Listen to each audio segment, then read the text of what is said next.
headphones. Give that a shot. Yeah, I'm betting that's what that is. Headphones. Give that a shot.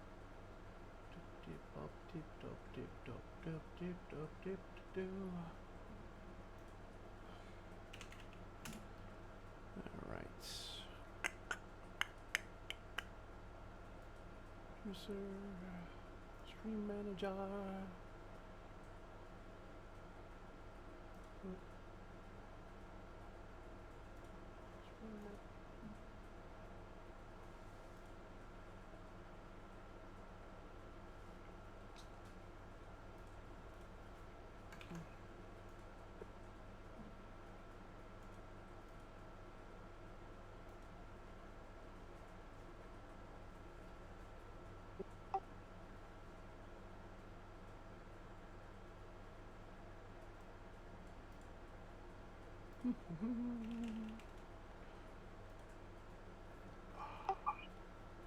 So are you in a sufficiently cool area of your house?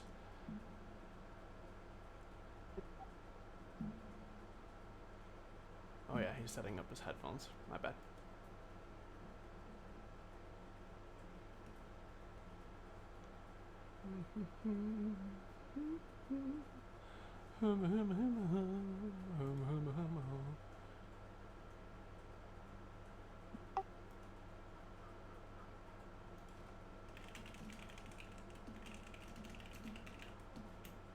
Alright, I'm back. Oh, Never gonna beat this game. what game? Noita. Can you beat it? It can be beaten, yeah. Really? Yep. Okay, that wasn't working. It's weird. You went into the sound mixer and that Yeah, I played with Discord. Heard and try going into the Windows one. I'm in the volume mixer. So for the sound settings, output, choose your output device, choose your input device.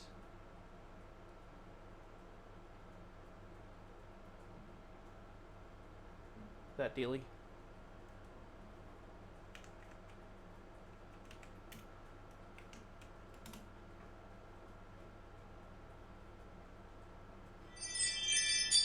Oop.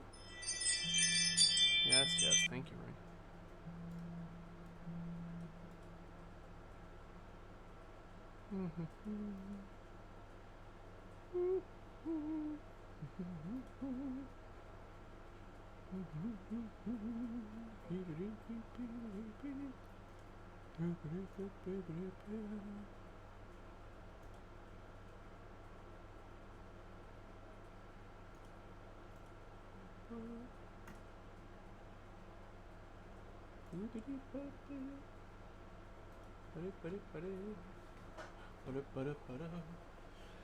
Oh god. See when the others get in here. I love how you thought you were gonna be like late and then you were like a half hour early. I wasn't sure. Well,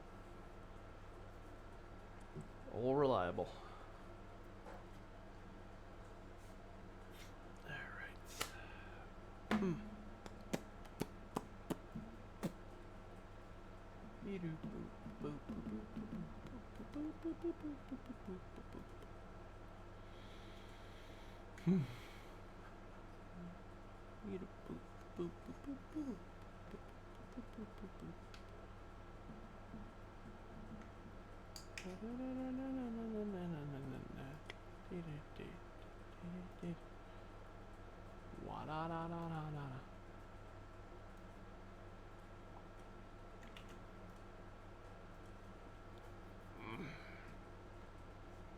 So when are you and your sister gonna come up here to the zoo, Simon?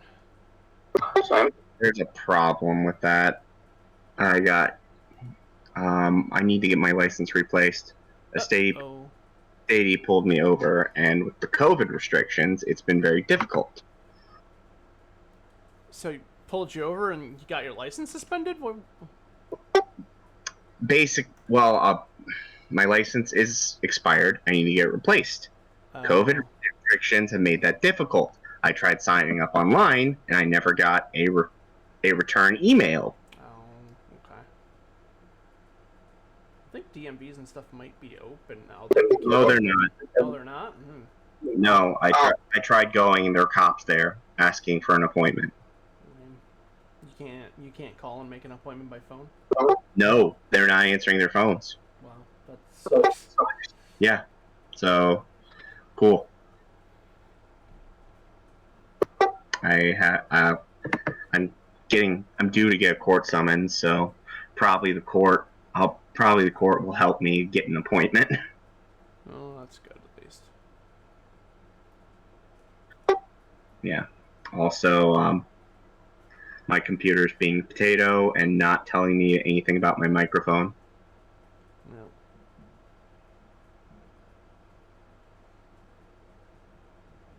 I'm out of ideas. Unless you want to share your desktop. What'd you say? Unless you want to share your screen, I'm out of ideas. How miserable is it right now? As long as, because I assume you're doing push to talk, as long as no one's trying to talk while you're trying to talk, it's fine.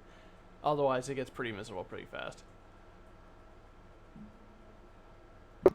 Cool. Yeah. So, I mean, if we just control ourselves, we should be okay. Like I said, I think we'll probably end up having a little bit of a shorter session today anyways, for what I have planned, so. 8 hours later. Yeah, probably.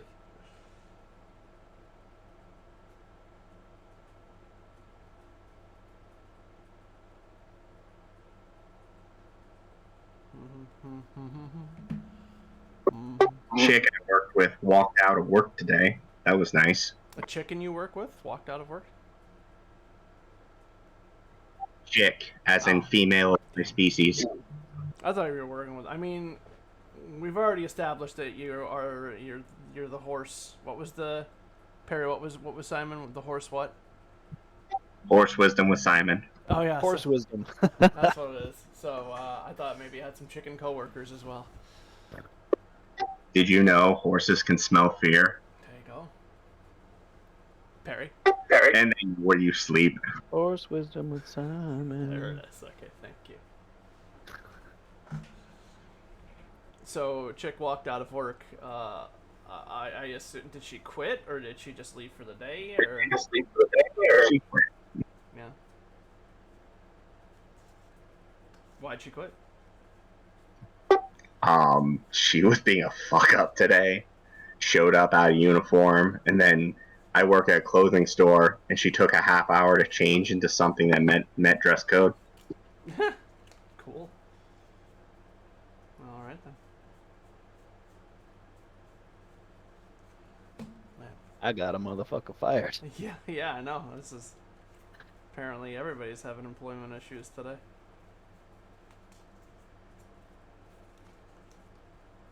I almost beat 265 in the gym.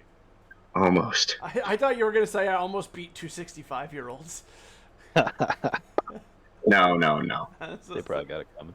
They were 40. No, those two were 40.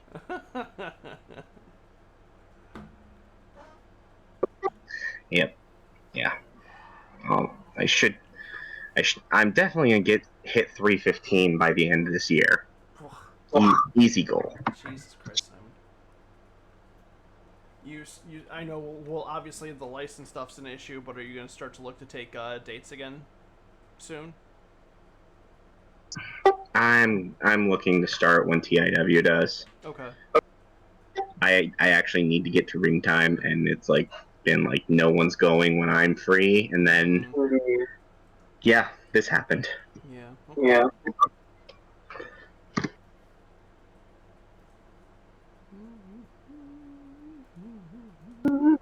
Also, I need to get a hell of a lot stronger. Although, so I can have good matches with impressive-looking people.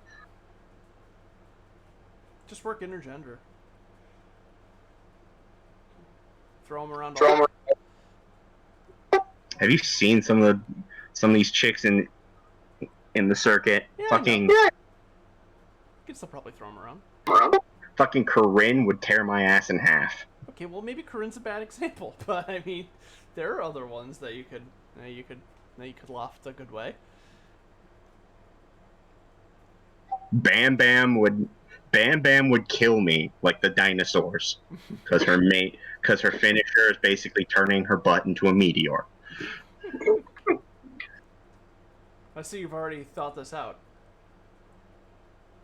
Yeah. Okay, that's good. Yes. Many a lonely night.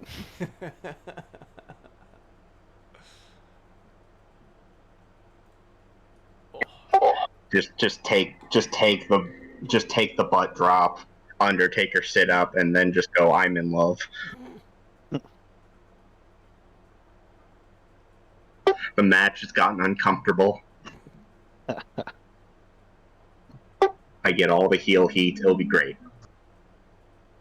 Stop it. Hat bites my feet. Your hat bites your My feet. cat. Oh, My okay. cat bites my feet. Okay. Ow. Stop it. Cats love feet. They're weird. My He gets like one of my cats will lick my ankle every now and again, or like my knee. Fucking weird. Yeah. A friend of mine has a cat that just loves feet, and the damn thing will wait till you take your shoes off to taste your toes. My aunt used to have a cat, and this is like 20 years ago. No, wait, probably 25, closer to 25. That if you made eye contact with it, it would chase you down, and it would slash at, it would I think it would aim for your Achilles, but usually I would like get up on my toes and like just have to give it the bottom of the soles of my feet, and it would scratch you there, and then it would walk away. Yeah, couldn't make eye contact with it. Oh, when I was 4 years old, we would have a cat that would wait under our beds for us to get up in the morning to do that. Monsters. Absolutely. Monsters. It got out of our house once, and our neighbors got a hold of us and went like, look, this thing needs to be stopped. Tried to let it go again. You just people brought it back to you. One day it went to the farm and never came back, just like all problem pets do. Whoa. Jesus, Simon. it's dark. It got dark real quick. See, I usually just when I come home, I'll just open the door and then just invite my cats to leave. Just like, go, get out, leave a note and come back, and then they just sit there and look at me, like what? That's it. Who's gonna feed me out there? Yeah, exactly. Well, Robbie supposedly was a street cat, but I don't know if I believe it because he doesn't. Like, he chases Melinda, but once he gets her, he does just, like, kind of, like, fainting goat, like, hop around, and, like, he's just not a very threatening cat, so I don't know. And, like, yeah, like, he'll try, and, like, if you mess around with him, he'll, like, hang his jaw open like he's gonna bite you, but he never really does it. He doesn't even have his claws out when he's swiping at you, like, I don't know. I think that was the story. I feel like the people at the Humane Society just tell us what they need to sell these cats. Yeah, this guy looks like he wants a tough cat. Well, Robbie was from the streets. Yeah, right. Well, that was the thing too. Rob, they were like, "Oh, everybody loves Robbie here at the Humane Society. He's so well behaved, and he's good around other people and whatnot." And then like when they left, it was like they gave me like a bag of dry food. It's like, he really likes the dry food and stuff. So I got home, we get him some dry food, and he immediately just starts eating Melinda's wet food. Like, he doesn't want anything to do with the dry food at all. And, just harasses Melinda, and, yeah, he's just a general pain in the ass. He's okay around people, except he just wants their food, which you've seen firsthand. Yeah. Yeah. And he knows what humans think is cute, apparently. Yep. I gave him a whole slice of pepperoni the other day. He had some trouble with it, but he got it down. Aw. Deli. Yeah, I give him like half pieces of like ham and turkey and stuff every now and again, but he has a completely iron stomach. Like, nothing has ever bothered it. Whereas if Melinda, if she's like a fraction too fast, she just pukes all over the place. Roy spent most of his life with sort of abusive males, abusive male humans. I Yeah, should say. I remember you and Erica saying that. Yeah. So it took at least a year to to wear him down into liking me, and now he follows me everywhere. But he still uses like his full claws and full strength biting when he's playing around with me. Yeah, Melinda just takes these very lazy, half-assed swipes, but her claws are always out during them, so she'll just like, completely slash you, and it's usually my fault. There was one time where I clawed my face with her. I can't even see that she clawed my face, because I like picked her up and I flipped her like up, and I was gonna like rub my face in her belly, and her like limbs just kind of flapped about, and she just like, I just basically slapped myself in the face with one of her claws and got myself like over my lip and like on the side of my nose. But like, I can't, like, I literally can have, like, there was no blame I can place on her for doing anything like that. She just, that is the one weird thing about her, is that like if you're like messing at her with your hands or whatever, she'll swipe at you. But if you put like her face against like her like stomach or whatever, she will not claw you like at all. Like she just, like, she knows that that's like out of balance. She hates it, but she knows that doing that is like not, Yeah. She isn't malicious in that way. So, which I guess Roy sometimes he'll get in the mood to just like chew on me, and I don't know why, because I don't smell like anything in particular. Maybe I've just washed my hands. Sometimes he gets really pissed after I take a shower. He's so mad. And Why he are starts you biting, like he bites my feet. Yeah, why do you smell like that? But I'll be like petting him. He'll be on his tree or whatever, and he'll just start biting my hand, and he opens his mouth like just as wide as it'll go, and gets just the biggest like bite that he can, and just crunches down. And it really hurts. And I don't want to like, yank it out Punch him? of his teeth or punch him. Yeah, I don't want to do that either. just give him a little 1-2, make him think about it. He just chews the fuck out of my hands. Jesus I don't know Christ. why. And it's like he doesn't look mad or anything. Yeah. Like, you know how sometimes they'll get that look on their face Yeah. that you can tell they're mad. He doesn't look mad. He just looks like he wants to bite me. Yeah. Every once in a while, I'll like put on like heavy gloves or things like that, and then just go at them and let them claw and bite me. And they get pretty mad when they realize it's not doing anything, and then they just leave. Kind of have a funny story about sort of similar. I used to have a roommate who had a pit bull boxer mix, and sweet dog, dumb as a box of hair, but also didn't know his own strength. So he used to play with the dog with it's called hex armor, because he used to work at Northern Safety, and it's this like it's a armor vest or glove or whatever they make it into. Yeah, like Kevlar. Have you seen it before? Or whatever. I know roughly of what you're talking about. But... Yeah, it's like ceramic hexagon, like little tiny ceramic hexagons that all like button up, and so it protects basically from any kind of like blade slash. Yeah. So he would play with the dog with that stuff, so the dog could be as rough as he wanted. So I had a pair of like winter gloves one time. I don't know why I had them on, but the dog saw them, sprinted across the house, and then like I guess the only way I can really describe it is he punched me in the balls. It's so weird. Jesus but Christ.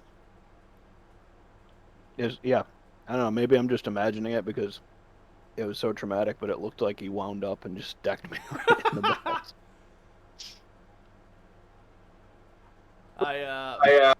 My family my relatives out in Connecticut had a dog. They had like 8 poodles, and then this one like giant, like, it was like I don't know what it was. It was like a shepherd mix or something like that. Like, it was a big dog. and his tail was so strong that he could like buckle your knee with like hitting it with his tail, just from like his tail wagging or whatever. Mhm. So like, yeah, every once in a while you're standing around and all of a sudden you just like have to fight not falling on your ass because this dog was just wagging his tail around you.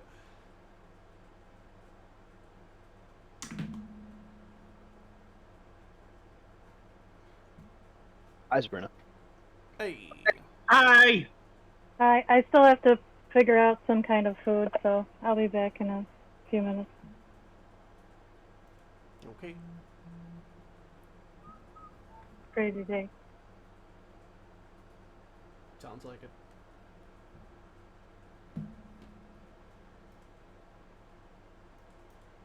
Ugh. It stopped raining. I'm sad. It hasn't started raining here. I think it's just gonna miss us, which means it's just gonna be continue to be hot and miserable.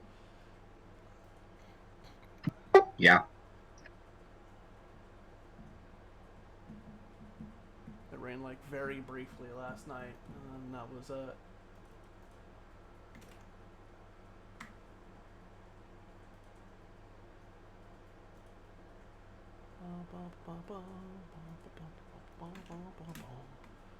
Supported browser. I disagree. For Roll20, Yeah. which browser are you trying to use? This is Microsoft Edge. Edge won't. It's not supported by Edge. I get that warning Well, when I try and use. It's Go ahead. no, yeah, it's just weird because I get the warning, but it works fine. I've never had a problem. I got the warning for the I use Brave, which is just like an offshoot of Chrome, and it gave me the Yeah. warning for that, but not for actual Chrome itself. So I just load the things in that. Oh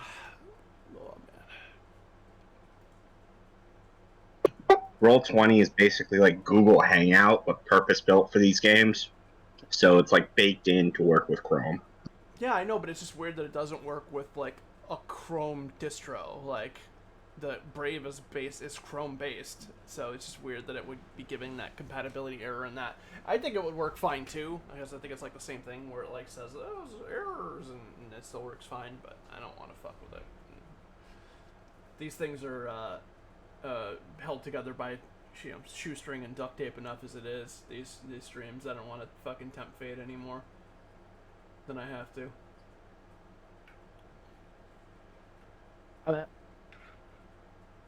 Oy. The gang's all here. I gotta turn on my video camera. Gotta pop out my video camera. Gotta move my video camera over here. And I gotta turn the cameras on in the stream. Actually, the orientation will probably be all goofy because Bill's not here. Oh no, it looks right actually. Although it's still grinding hard on mine. Oh. Matt's in the tarot room again, I see.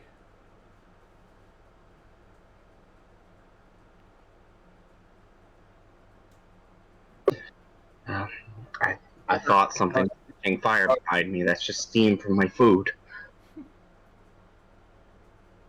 Matt, are you gonna tell us? You gonna tell us our fortunes? That fucking rug behind you. One. Oh no. Here we go. No. Your audio is just super sketchy again. Okay, I see stuff. Hopefully it'll sort itself out. For some reason my webcam is not loading.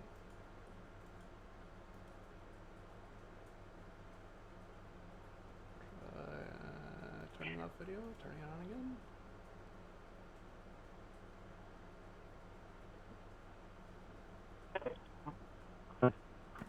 Turning off video and turning it on in actual OBS. Maybe that'll work.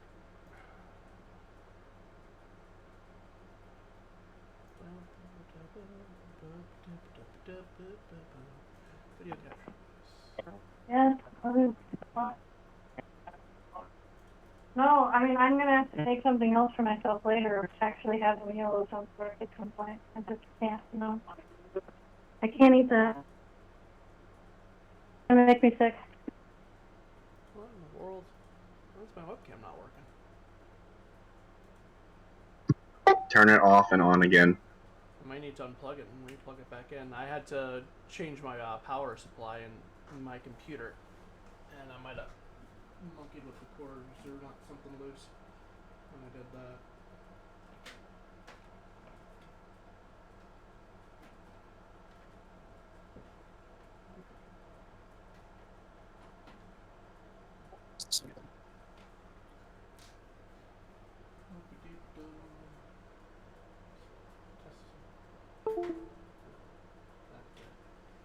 I am here, I guess. To awkwardly be on my bed so I don't die of heat stroke. Sounds like a plan. Hmm. There it is. Okay. You're also talking on a phone, it sounds like? No. Oh. Let me fix the settings. Hold on. You got Yay, Discord. it. Yep. Yay, Discord all around. Does mine sound any better now? Not really. Oh. No. You see, try those mics. Okay.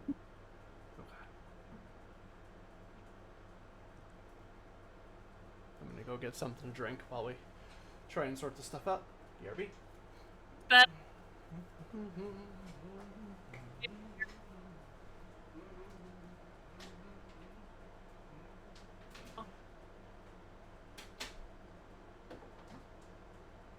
hello? That's better. Okay. Hi. It's better. Oh,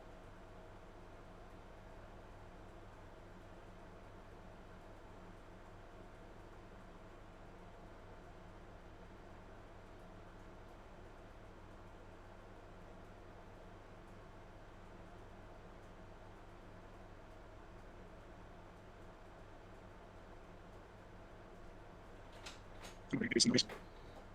I'll turn my AC back.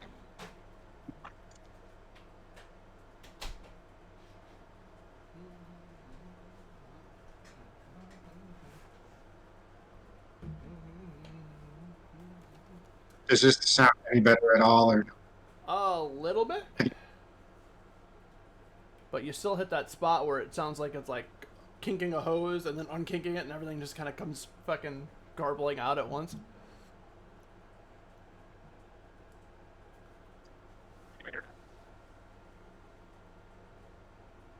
Sounds like fucking Animal Crossing talk. Oh shit.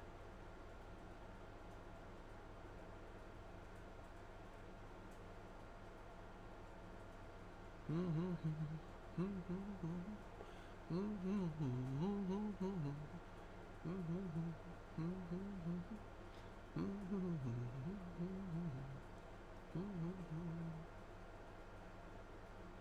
gotta put like a I gotta like put like a MIA thing over Archer here.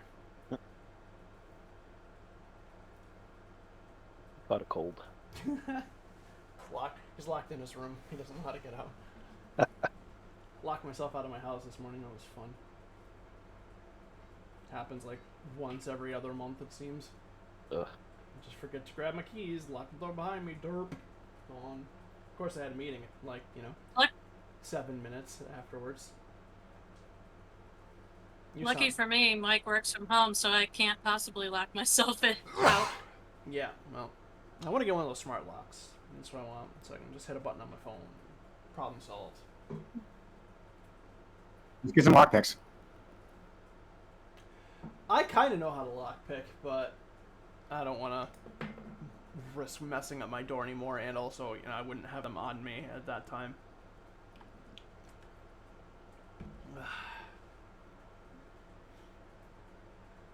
All right. Just trying to think if there's anything you can try, Matt, to see if that'll clear stuff up. Yeah, not sure All right. what it is. Let me go check something with my router real quick. Okay. I love technology.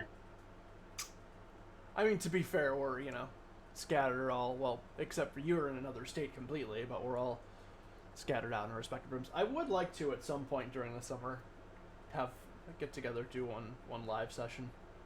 All of us in the same room. I think it'd be fun. We could definitely do it at my house.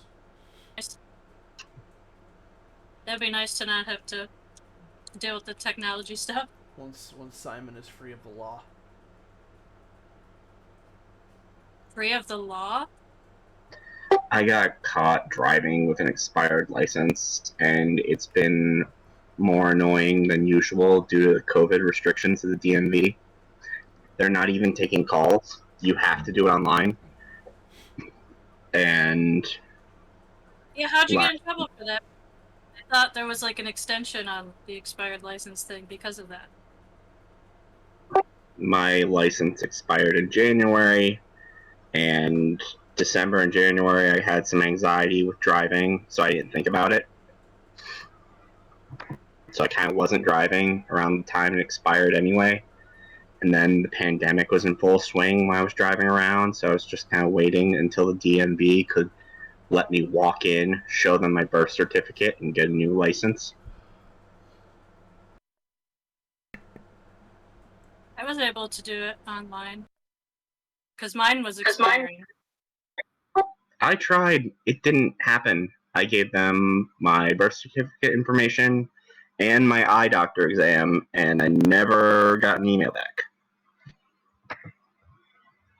Maybe it's different in a different state, I guess. I don't know. Yes. Because I had a hard time with it for a while, and I was worried that that was going to happen to me, but then all of a sudden it just like worked. Like the, I don't know, third or fourth time I tried it. It like took a while. Weird. Yeah. If they could, like, get people on the phones, wonderful, but no. No, I tried calling and I was on hold for like almost an hour, and then some guy sounded like he was like annoyed with me already because he probably had like 400 calls, was just like gave me no information and not helpful, and was just extremely rude, and that was all I got out of it.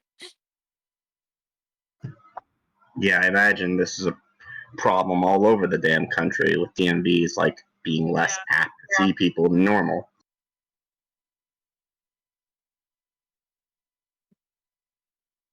But I mean, maybe it's just in New York State, but they said there was something I read that said they were like not giving you a hard time about expired licenses for a certain amount of time, but again, that might be different in different state.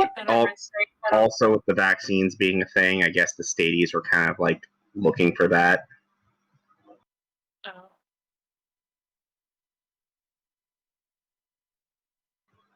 I mean, are we good or not, DMV? I have shit to do.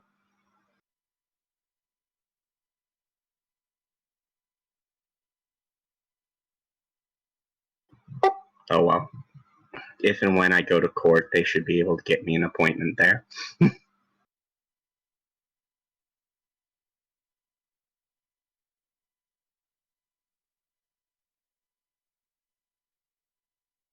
You're muted, Paul.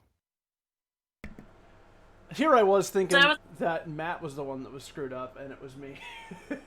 I was wondering why Paul wasn't talking, so then I was just continuing that conversation, and then I'm like, wait, why is he so quiet? Yeah, I had gotten up to grab a tissue, and forgot to when I got back. How's it sound, Matt? Probably not good.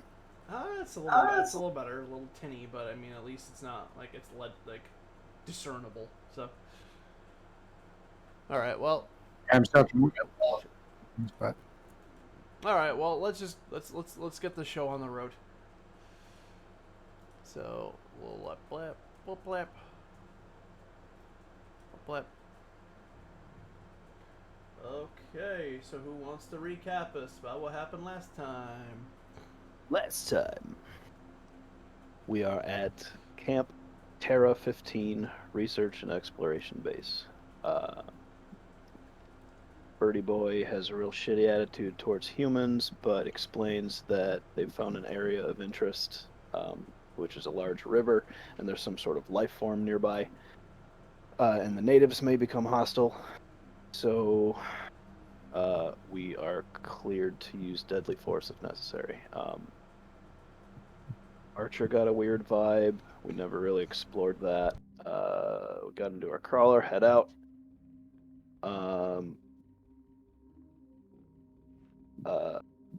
Reggie and Click checked out the river and saw some movement for Shrek. Crossed the river, walked right into a nest, and we had a fight. He tried to wrestle one, and it didn't work. And then Renmarn appears out of nowhere, tranks one, and takes it back. They are bipedal with slick frog-like skin and webbed feet.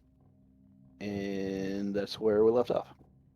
We got back to base, and Butch is going to butcher this thing. And I want to watch. For Shrek got cut by one and then jumped into the river. So he's eventually going to get his blood tested for microbes and possible narcotic use of any poison these creatures have.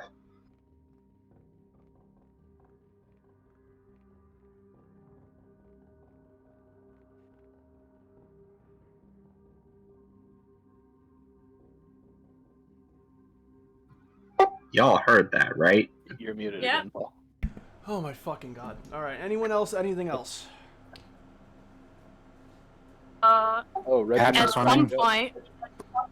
What? Said Reggie made a funny joke. And nobody seemed to Yeah. get it. I'm Sorry. used to that. I didn't mean to cut anybody off. I was gonna say that at some point, when Archer comes back later on, we have plans to sneak onto the computer and Oh, check that's out right, the that's right. personnel files. Left that out of my But- notes. Haven't done that yet, so. Okay. Patch, anything to add? Patch went swimming. Patch went swimming, that's right, yeah. They Yep. they fell in the river, almost got swept away, but got saved at the last second by Click and Archer. So they had a nice dip in the Delaware 3 River. But came out relatively unscathed, and now we are all back at Terra 15. As previously mentioned, they are taking the creature for further observation before they're gonna slice the thing to bits. So the rest of you make your way back. You've kind of reported back to Grealish. Butch got the creature, and now they take it, and whoever is interested in going, you go off into an area that is in a part of the base that you haven't quite been to yet, and it's kind of almost like a small biome that kind of similarly replicates the conditions that were in the outside. Almost kind of looks like a zoo exhibit, sort of, with tropical vegetation, small pond, bushes, trees, things like that. Again, looks pretty similar to what you saw when you went out there. They let the creature into that, and let the drugs kind of wear off of it for a little bit, and let it kind of get settled in, kind of go about its regular business. While that's going on, I don't know who is there and who is watching it currently. Click probably is watching. Mm-hmm. Reggie, are you Yeah, there? Patch probably would be. Reggie, are you? And Yeah. Patch and Reggie. For Shrek, you there? Or? Try and get my blood filtered before Right. the Dovar before Dovar 3 AIDS kicks in. All right. Yeah. Sonora would probably be doing a blood draw with you, trying to test for anything unusual in there. So then the other ones of you, yeah, you see this thing kind of get up and look around and tries to kind of sprint over to the glass and bumps against it, and kind of tries to attack it a little bit, but then eventually kind of just starts to make its way through. It goes over, leans over to the pond, drinks some water, and then it pretty casually just like walks across the pond. It just kind of steps right across the water to the other side, which Butch is kind of observing. And she's just like making notes and seemed kind of interested by that. And it goes around and starts eating some of the vegetation over there.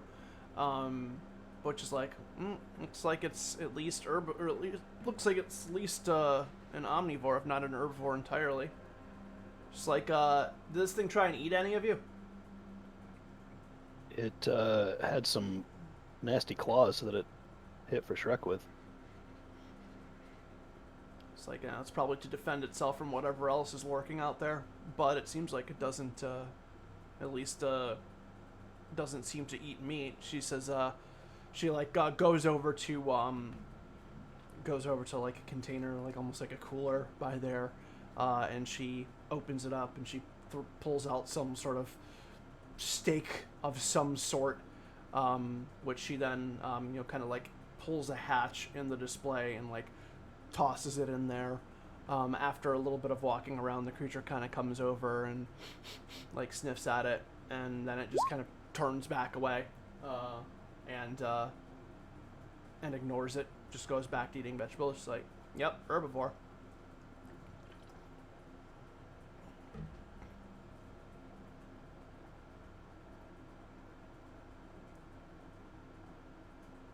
Does anyone comment, observe, thoughts on this creature? Yeah, Click's he's taking notes. He's kind of like rapt. He probably asking a ton of stupid questions. But yeah, right now he's still kind of fanboying over nature. Okay. Butch answers your stupid questions and letting you know how stupid they are as they arise. But then also in between them, she's just like, usually you operatives don't care too much for this sort of thing. Well, I watched a lot of TV growing up. It was kind of all I had. You and everyone else, kid. Yeah, I watched a fair amount of nature shows, and living in Moore City, I'd never really been close to nature, and so I don't know, it's kind of interesting. Well, you want to get in there so we can study its attack patterns? No. She Maybe. laughs. I don't know. She laughs. She's like, no, never mind. Shrek probably would volunteer. It's like, he already did his volunteer work from what I understand. Yeah, that's true. They like to go for the bulls.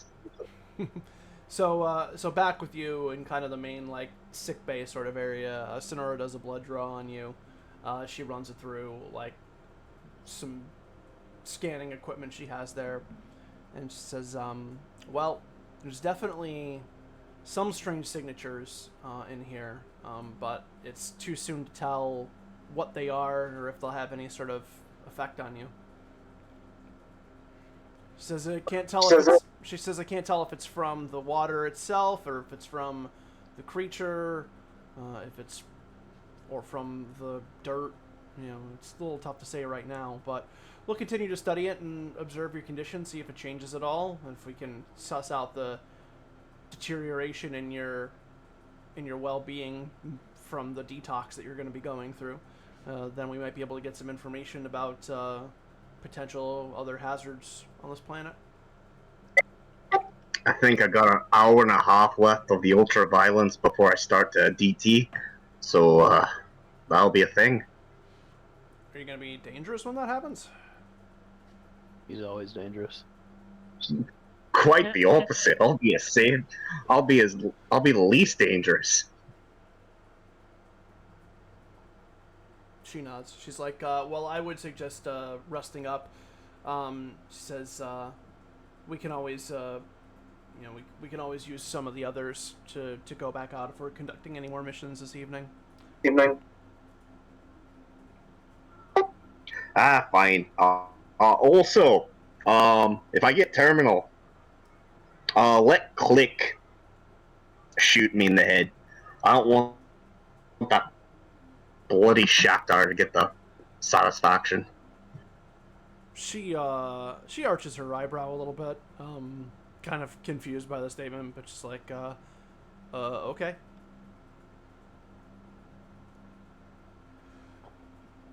As the the group of you are kind of having your interactions with Butch and Sonora, you start to all of a sudden hear loud patters on the roof that sound like raindrops, pretty heavy ones, followed by like a couple rumbles of thunder. Butch kind of looks up at the ceiling, which it's a metal roof, so it kind of resonates off of it. And it very quickly picks up in intensity to the point where it starts raining, very heavily, and there starts to get, like more louder cracks of thunder.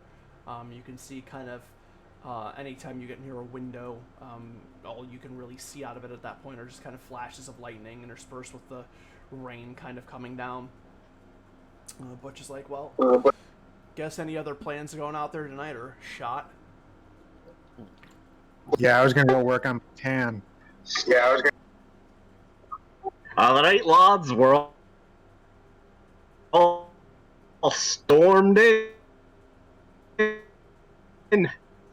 I call Big Spoon. The creature kind of looks up like at the rain and then like just stares up at the ceiling for a little bit, and then like just kind of goes back to what it's doing. These storms usually last a long time. It's like, well, when we first got here, it rained for 2 days straight. So, and I don't know how long it had been raining beforehand, but it seems like it's a possibility at least. It's like, that's fine. I got more work to do in here. She like on the table next to her, she grabs like a Fen 603, and then she walks past you and goes into the enclosure. The creature kind of like eyes her up, and she just bang, just puts a shot right between its eyes and drops it. And she picks it up over her shoulder, carries it out of the enclosure into another room, where you can see once the doors slide open, it kind of looks like almost like an operating sort of theater setup, with instruments and a table. Like she's going to cut the thing open. I call after her. Can I help?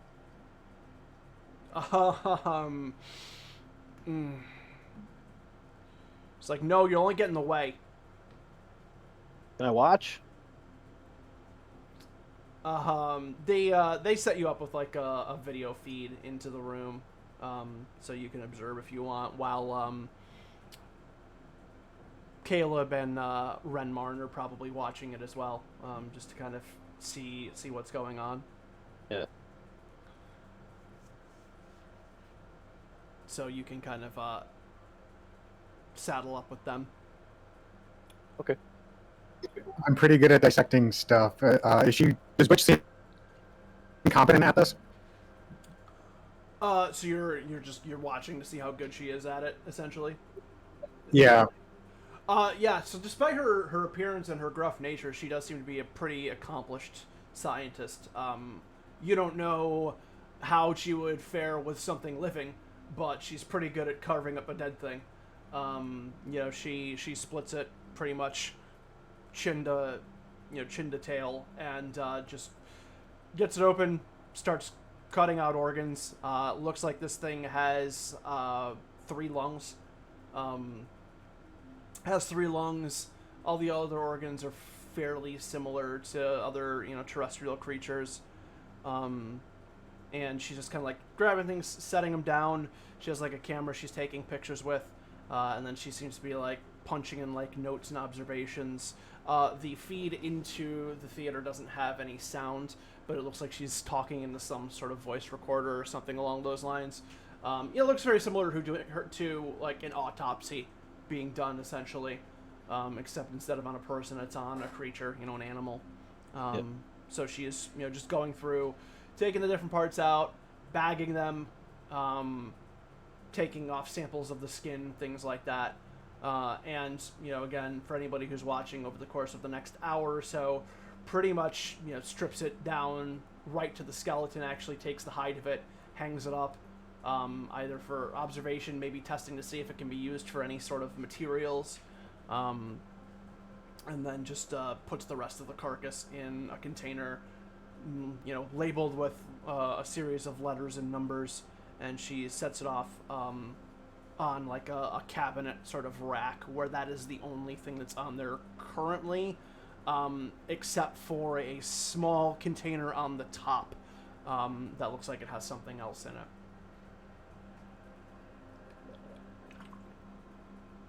Anybody know what that is? Renmarn's like, it's probably one of the avian creatures that we first encountered when we came here. Butch was able to shoot one down, and we observed that. Ooh.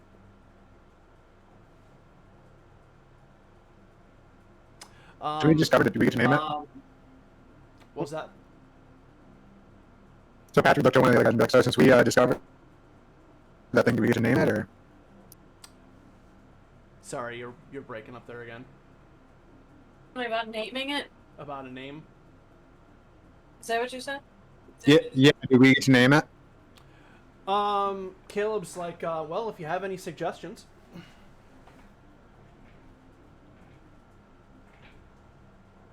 Rauka.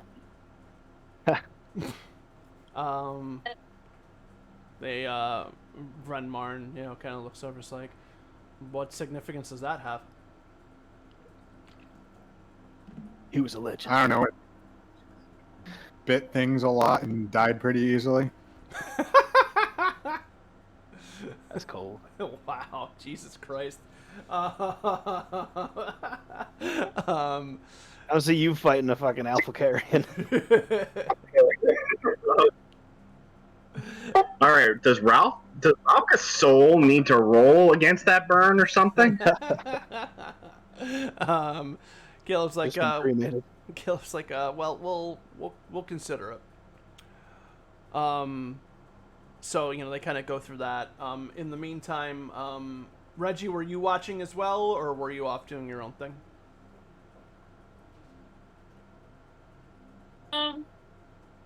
What's our bro Grealish doing during all this?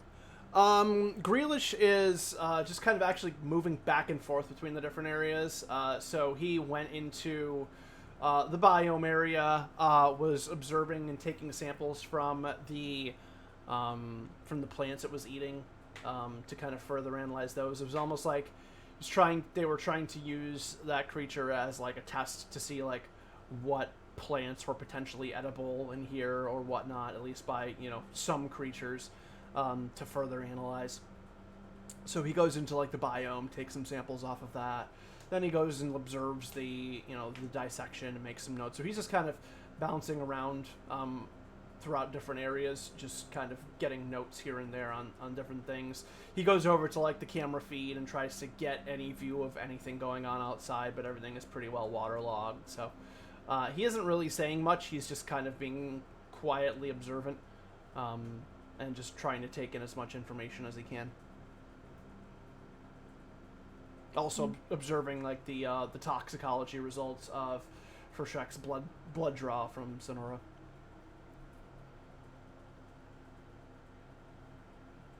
I would be curious as to After the kill. results. Curious as to results for Shrek's toxicology.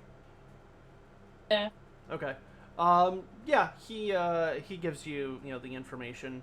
He feels he doesn't have any problem sharing that with you. Again, there are the standard results of ultraviolence and rush and a variety of other alcohol, other casual drugs, whatever he may have done in his He's program. probably a carrier for an STD or two at this point. Yeah. But then in addition to that, there are a couple like lines or whatever that come back as unknown. and then it says like unknown, unknown possible bacterial signature, unknown possible viral signature. There's 2 entries of those each.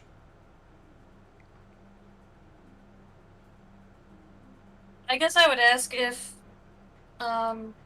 anyone else's blood has been tested since being here. Like if this is abnormal or if this is just him. Like it's just out for sure. Ogrish says, well, the crew goes through wellness checks on pretty much a daily schedule, which we should probably incorporate yourselves into as well. And part of that does include a blood draw, and we have not had any unusual things come up like this, so we don't believe that they're necessarily any sort of airborne pathogens that we've come across so far. It's likely that he may have contracted this either from the water or from the creature, which if we can get a sample from your other member that was in the river, we can probably rule out whether or not the water was the source of this.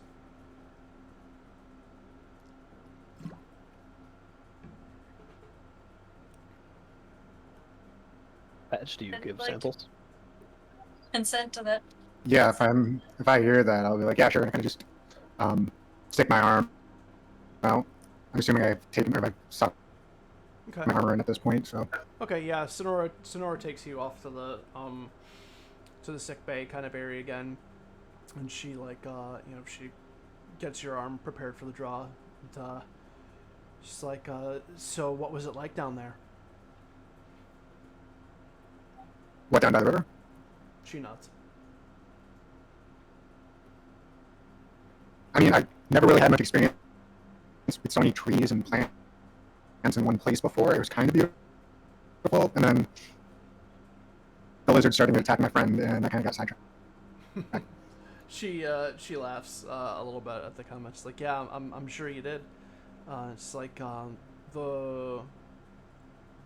she says, I know it's probably hard. Did it feel like there was anything in the water with you, or was it just you being pulled by the current? Yeah. Just felt like the current. Like, I don't know. I've never really got to swim much on more other than like a few classes in survival when I was in the uni. Says, I thought that they trained you operatives to swim because of the sewers. Yeah, but I was never really good at it. This is not exactly the... Isn't she an operative? What was that? Isn't she? Aren't all these people operatives as well? No, they are scientists. They are employees of Slay Industries, but they are not actual operatives. There's a difference. So they wouldn't have necessarily... Oh, the training is different. Yeah, training is different. Okay. They wouldn't necessarily have SCLs, things like that, so... I didn't realize that. Yep. Thank you for the clarification. You got it. Sorry, go ahead. She's like, well, don't feel bad. I'm not a terribly good swimmer myself. She says, you're lucky. Who knows where that thing could have led to?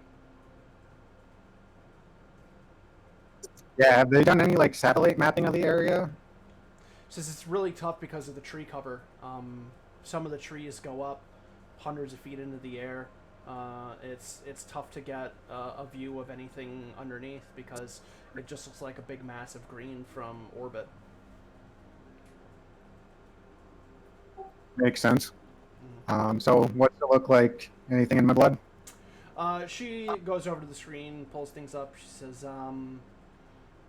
it's like nothing out of the ordinary, nothing unaccounted for. She says, I think you're in the clear. Must have been the must have been whatever the creature had on it or in it is what is leading to the unknown signatures in your friend. So you want to study him to see if it's gonna mutate or anything, or should I go take care of him? She's like, well, I don't know if you would I guess it's one thing that we can test is whether or not you could actually purify him with your Ebon abilities. I don't even know if that would be possible for what this is. I think that it seems like the physical damage wasn't terribly extensive. So we can probably just study him and observe him and if his condition starts to worsen, then we can intervene. Okay, that sounds like a good plan. As long as he's not like inhumane or. I suspect that your friend's constitution is quite hardy, so unless this was something that was unbelievably toxic or destructive, I think he will be probably able to absorb it, and if that was the case, it probably would be doing so already. Cut. First Rex in the background just eating coffee beans. She says, of all the things that are going to kill your friend, I think that this is probably fairly low on the list. Yeah, most likely. She says, so how have you liked your time with being an operative? It's not as glamorous as I thought it would be. Watching them on TV, they don't really show a lot of the grittier aspects of being an operative. She smiles. She says, yeah, I'm sure that they probably do a lot to ensure that everybody looks as good as possible and tend to avoid showing the uglier stuff. Although, I mean, sometimes they can't help it. I've certainly seen squads walk into Thresher pilots and all sorts of things because the cameras were on them. Yeah, it's pretty entertaining watching, but when you're actually like losing people, it's not as good. She nods. She's like, so you've had some deaths in your squad already? Yeah, and other people. I'm sorry. Yeah, it's been a rough transition to op life, but She's I mean, like, hopefully it's. I'll live long enough to retire with some money. she's like, well, it's not my specialty, but I do have some training in psychology if you need anybody to talk to about this sort of thing. I know some for-profit grief counselors back on work that I might talk with. Yeah. Okay. So, back with the main group, Butch looks like she's completed her dissection. She kind of cleans up, comes back out into the main room, and talks with Renmarn and Caleb. And Caleb's like, so, what'd you find? Butch is like, well, it definitely seems like this thing was custom built for this environment. She says, 2 lungs were for breathing air, 1 was for breathing water. It was actually kind of a scale structure to it, pretty interesting. She says the way that the skeleton was structured and the organs were packed, it looks like it's meant to withstand some heavy-duty pressure. So it's probably able to dive fairly deep, and with that 3rd lung, it can essentially sustain itself down there indefinitely, assuming it could find some food. So we might run into some of these if we start to examine some bodies of water. She says, other than that, it's pretty much what was expected. Again, we'll get some more tests when we run the more full blood samples that we got from that. And we did some tissue samples. The skin is unremarkable, doesn't seem particularly tough. Maybe it'll make a good dinner. She shrugs. She says, but it'll be good info for bringing back to Mort. She says we might be able to use their parts for something, or who knows, maybe some rebreather technology with that 3rd lung that they're working. Caleb's like, interesting, okay.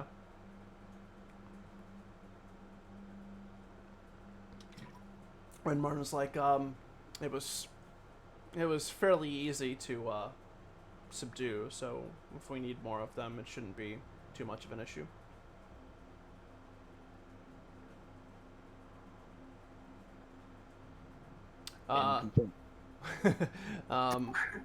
Butch kind of glances up. She's like, yeah, well, I don't think you're going to be doing any of that anytime soon. Rain only sounds like it's gotten harder. Definitely harder than any rain you usually experience on Mort. You know, the rain on Mort never really gets more than like a downpour. You know, and even for that, it's only kind of shorter periods. It's usually just kind of a steady, kind of just persistent rain. This seems like it's violent. Like it's pretty heavy. You can hear like the sound of like scraping from the trees, branches, things like that from high winds. So it's definitely pretty heavy activity. You know what's causing these storm systems?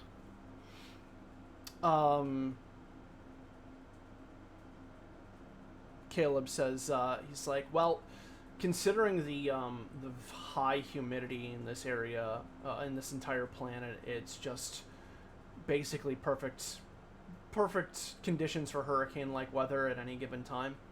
And you were outside there. It's very warm. It's very, very sticky, and that just leads to this sort of weather. No sorts of climate control of any type here, but it seems to be pretty consistent this way. So he says the cloud cover, it's interesting because some of the trees are actually go higher than the clouds go. So I don't know if the clouds are pulling in moisture from the trees and that adds to the volatility of the storms. Says he kind of turns to Ren. It's like, it also makes me wonder about the Kuthani, because he kind of motions out towards the general vicinity of the outside. He's like, I can't imagine that anybody in any sort of primitive setup would be able to survive storms like this on a regular basis, so they must be staying somewhere where they're away from them. Underground, maybe? Ren nods. He's like, maybe there's caves or mountains here. Caleb shakes his head. He's like, we didn't really detect too many mountain structures. Underground would be more likely, or he points upwards. He's like, they could Inside be, the trees. he says, or above them. He says they could have some sort of treetop village set up. I mean, that'd make a lot of sense, getting above predators on the ground in any bad weather. That's a good point. Says of those three options, it would probably require the most sophistication, though. A regular way to get up and down, you know, ways to sustain the structure up that high, sustain them through storms. Even if they were above the clouds, it still may cause trees to topple, you know, below, and that could cause structural problems. He says, or the other option is they are more civilized and modern than we assume them to be, and maybe they have some sort of city or town structure that we just haven't found yet.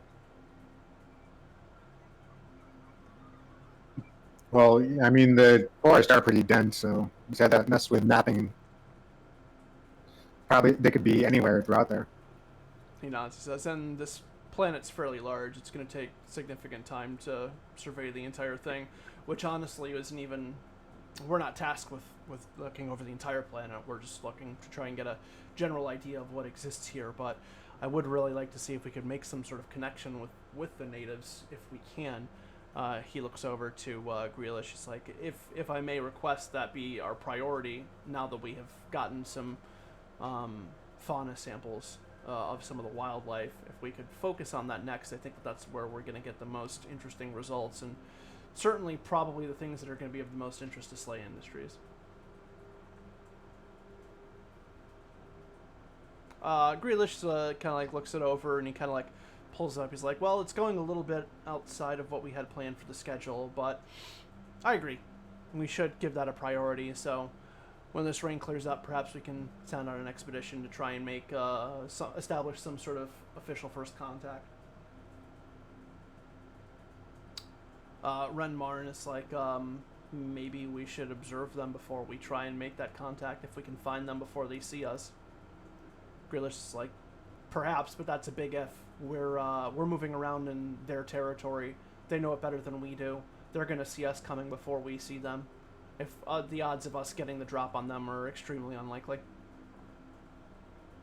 Ren looks at Grealish kind of impressed that he would kind of have that kind of tactical knowledge or wherewithal, and then nods like, that is probably true.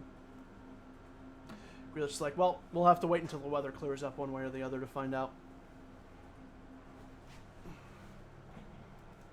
Hope it clears up soon. Butch is like, why, claustrophobic? No, it's kind of boring being in this lab.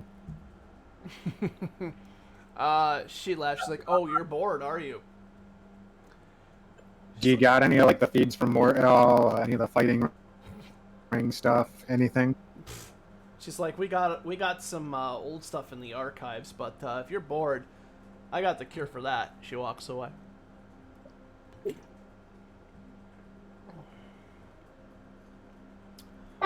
Well, you just bought yourself a ticket to Chore Town there, lad. Reggie Grealish comes up to you, and he says, so you mentioned earlier that you had some diplomatic expertise. Is that correct? I did say that, yeah. Says, have you had any experience making contact with people who you do not share a language with?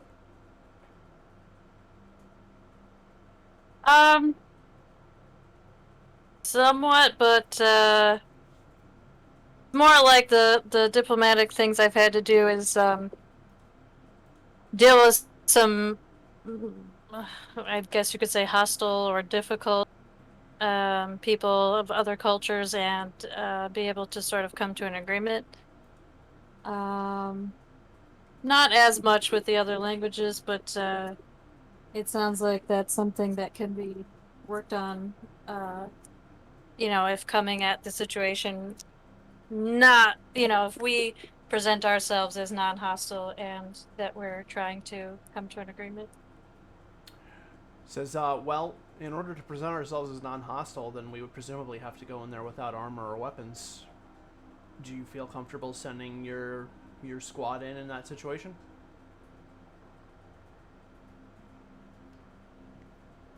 I mean, potentially, I don't know. So far, how much contact have you guys had with them? Says, Caleb managed to find what we assume to be a younger member of the tribes out hunting.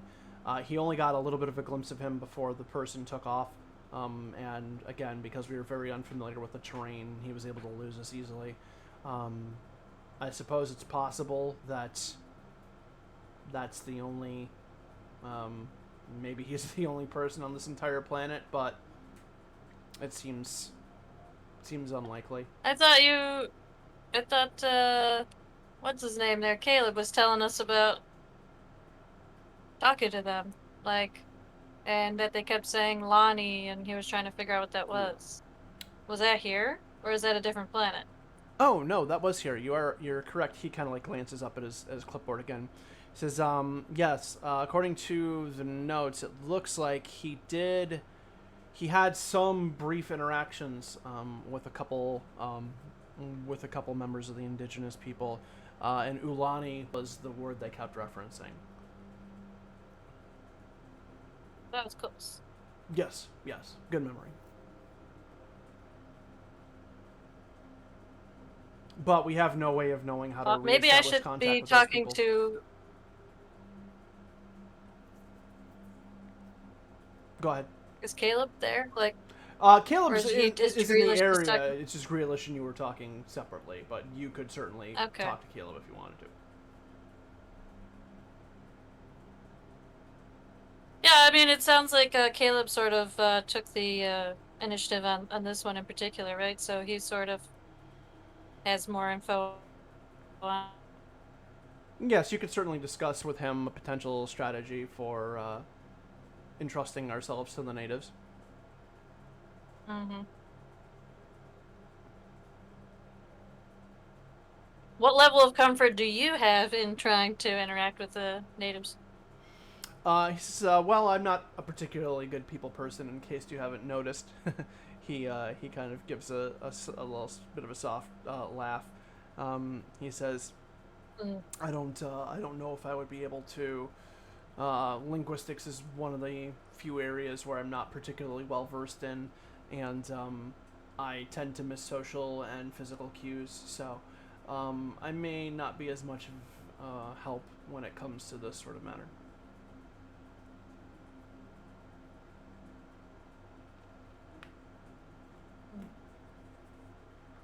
Never would have guessed. Do you say that out loud? No. Yes. Yes. He says, why would you not have guessed? Fairly, it's fairly common for neophrons to have some social issues. Is it? I thought neophrons were Yeah, hold on. social and good at talking to people. It's like, that's not been my experience. At least not the ones I've known. They've all been rather withdrawn. Well, you haven't met any good neophrons then, I guess. I don't think that that's a measure of good or bad, personally. Do you think Okay. you're good and I'm bad? No, I didn't say that. You did, actually. You said you have not met any good neophrons, implying that social neophrons are good and non-social neophrons are bad. So, by extrapolating that, you would imply that you are good and I am bad. Oh. I thought that being a social neophron, you would have been able to determine that. But you need me to tell you.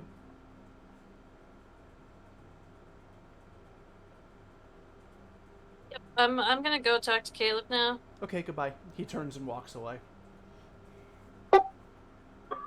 How much damage did Reggie take from that? Oh, I don't really care. I'm just like, wow, I can't talk to this. I need to find out what's wrong with this man. Did you have armor on for that savage attack? I think he was attacking me. It's just like, I'm gonna go. Bye. Okay, yeah, he leaves and... It was more like I was... And maybe this is just... I'm not supposed to ask this out of games. Like, I thought that in general that was like a thing, like, that neophrons were social, or is that like not? In general, you are... Am I remembering? In general, you are correct, but there are exceptions to every rule. Right. Okay. I just wanted to make sure I wasn't like... Nope, you're not my out-of-game knowledge was like completely wrong, and I'm like, oh, I'm stupid. I made the wrong type of character. Nope, like, you're spot on, for sure. Hey. That was more me. It wasn't like Reggie was trying to be a douche. It was more like me being like, what? It works. That works fine. Because again, I think from Reggie's perspective, like, he wouldn't have had that other, he wouldn't have had any other knowledge or interaction. But clearly, this guy has had some sort of different experience. That's true. Yeah. Yeah, I don't know, and I was gonna ask, like, what part of whatever the world we're from he's from, but I guess I didn't even know what that would mean anyway, so... He's from the east side. I'm assuming there's probably completely different cultures. There's probably some variances, like there isn't anything, but again, in general, like, it is pretty well determined and established that neophrons are social. They're, curious, which again Grealish clearly is, but that they are, his statement and his comments are definitely anomalous compared to any other experience you've had and what is considered to be the norm. I mean, if frothers can run pen companies and become news anchors, anything's possible. Right. See. Okay, so you go and try and find Caleb. I mean, try and find him. Find him very easily. You're all in the same place. Yeah, you're able to find him pretty quickly. I was talking to Grealish. He would like me to potentially assist you with the, making contact with the people. He doesn't seem to remember the conversation we had, like, just yesterday about them. Is that, like, common? Or... Caleb, like, squints his eyes at first, and then he kind of, like, rolls him up and, like, kind of, like, yeah, a little bit. He's kind of... I mean, we call them bird-brained around here, but this probably is an offensive term to your people. It's fine. I'm not like that, so I don't take offense to it. Well, yeah, I mean, he definitely seems fairly scattered, so he forgets stuff sometimes and then remembers it. Not unusual. Is it? So it's not an intentional forget or an intentionally leaving information out. This is like he legitimately forgets. Shrugs. It's like, he's done the same thing with myself, so unless he's trying to do it to Okay. me. He's like, so do you have? Anyway, So you think you have experience with something like this? That could be helpful. I mean, as I was saying to Grealish, I don't necessarily have a lot of experience with different languages. I've like, done some reading up on some, but as far as like trying to make connections with other cultures or people that may be potentially hostile and trying to get them to not be, I have some experience as far as that goes. I'm relatively good at that. I've had some training in that area. He As far nods. as all that. He's like, okay. Well, what do you think would be, assuming we can find out where they are? What do you think would be a good approach for dealing with them? And I think that it's fair to say that if we're sneaking up on them and observing them, that I think that aspect of things, Grealish might be correct that may come off. I mean, they'll probably see us before we see them, and that may come off off-putting. Like that we're sneaking up on them or trying to ambush them in some way. So just walk right in. I'm not necessarily good at. Go ahead. Tracking. So find where they're staying and then just walk right into the camp then potentially.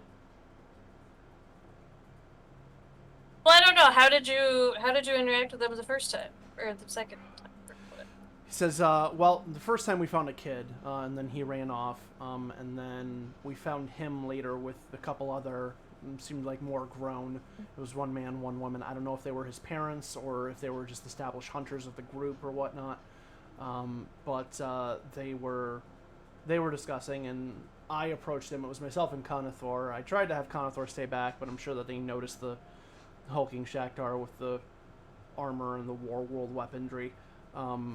But I tried to, communicate to them for, some sort of talking and dialogue. And then they looked at me. They didn't really respond to me. Like, they looked like they were studying me almost, and then they started talking to each other for a few minutes at least, like they were having some sort of discussion or conversation about something. And then, like I mentioned in the notes and when I discussed when you first got here, the word Ulani came up multiple times. I don't know if that is their leader, but there's something or someone that clearly holds significance to them. And then they kind of looked at me again and then left. They were carrying weapons. Again, it was basically, they were essentially spears. Really, again, more for just a hunting trip than for anything else. They looked fairly refined, like not machined necessarily, but certainly like there was some consideration given into carving them, and they seemed very, very sturdy, very rigid, like they were regular weapons and not improvised. So I don't know. I guess it depends on whether or not these people are I can't imagine that they're terribly hostile. They didn't attempt to capture me or kill me, but then again, they probably saw Conathor and could have thought better of that. But if they are an aggressive tribe, then sometimes those tribes, or sometimes those people, as you've probably experienced, are better met with aggression themselves. We don't want to be seen as weak to them. But then again, at the same time, if they are not, then we risk alienating ourselves with them upon the first contact we have. Right, yeah, so probably don't want to barge our way right into if we found some kind of village or something. I guess our best bet is like what you did, talking attempting to communicate with a smaller group first and gaining their trust in some way. I don't know. So You said you tried like drawing picture or something, and well, that didn't quite go through. hand gestures, things like that. Again, it was tough to what to go off of, and honestly, they caught me a little bit off guard. I didn't even know we didn't even know or entirely sure if there was people here. You know, again, obviously our motion scanners and our scientific equipment picked up life signs, but we didn't know if those are humanoid, animal, whatever they may have been.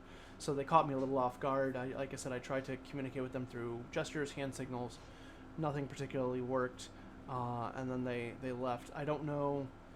I think the goal is going to be trying to talk to some sort of leader figure or this Ulani, trying to establish some sort of communication with them. I don't know if you know. I think maybe trying to find another one of these hunter groups would be the best chance we have to getting back to where they live, but I don't know if we're gonna have to try and convince them to take us there. I don't know if trying to establish communications with one of the hunters is gonna do any better, because being their tribe, they may have specific people who have specific jobs, and communication may not be the strongest suit of the hunters. Yeah. Well, I mean, it's possible if we happen to see the hunters and maybe offer to assist them. You know, he says, I also wonder how they'll react to seeing different races. He says the Shakhtar, they didn't seem to be they were fairly nonplussed by, but he points to you. He says, yourself, you more resemble things that actually exist out in this world, so they may have a strange reaction to seeing a living, walking, talking, avian-like creature. Are the avian creatures here like Everest, or the one that you studied? He says yes, they do appear to be. So they do have teeth. They did have meat in its stomach. So it definitely is carnivorous. It was some sort of small animal that it seemed to have just kind of ate whole. It was too far digested for us to really get any sort of information off of. But it did appear to be carnivorous, yes.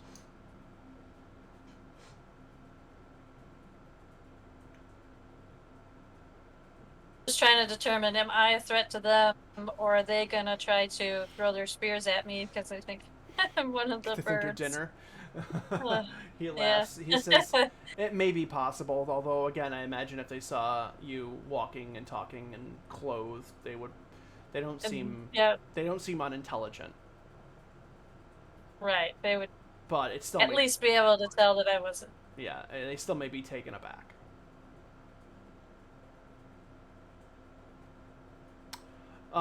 So while you're talking with Caleb, Patch, as you're trying to thumb through some of the old contract circuit archives that they have, are you looking up anything in particular while doing that? Are the contracts things on computer? Or are they just tapes or disc or something? It's just like a database, like an archive, so searchable. And then just you can patch it through a TV there or just watch it on the screen. Okay. Yeah, if I can't get into part of me was thinking using that as an excuse into their computers, even though I'm not as good as computers as Reggie. But otherwise, I'm just probably looking for something to kill time. Maybe something that for Shrek. They have access to a computer? I mean, that was my hope, but I mean, I don't know how they would store their videos. It's the same computer that has access to those multiple things. So, if you wanted to try and poke around, you potentially could. Oh yeah.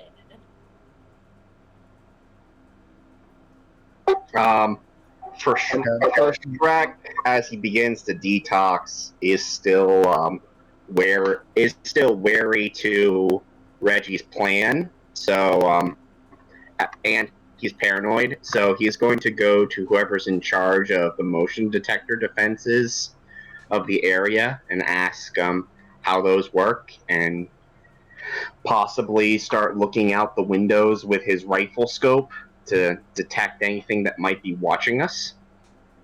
Okay. Conathor is responsible for the defenses here, which surprisingly aren't that considerable. Like, this thing doesn't really have like static mounts or any sort of stationary defense. He just kind of says, he's like, oh, we have cameras observing the various areas. If something was to come out, then we would go out and take care of it. He kind of flips through, and again, because of the way the wind's blowing and whatnot, you can kind of see like the tops of some trees kind of like whipping around in the background and things like that. He says, but trying to take a shot at anything in this sort of weather would be completely pointless. I'm not looking to take a shot. I'm looking to see if we're being watched. Just like he kind Do of these cameras have the same wavelength detectors as me scope? he's like, we have motion sensors on here, so. But again, he pulls up the motion sensor, and it's just red. Like, it's just pure fucking red because of the rain and everything that's going on outside. He's like, don't do much in this weather. Heat's useless. He's like, it's similar thing. You know, he kind of, again, pulls it up and just like, again, like you had mentioned, like the heat signature from thermal before was thrown off, but still like discernible. This is just like blah. Like, it's, again, just because everything is moving so quickly and whipping around, and it's fairly warm out there as it is. It's just kind of covering everything to be not detectable very easily.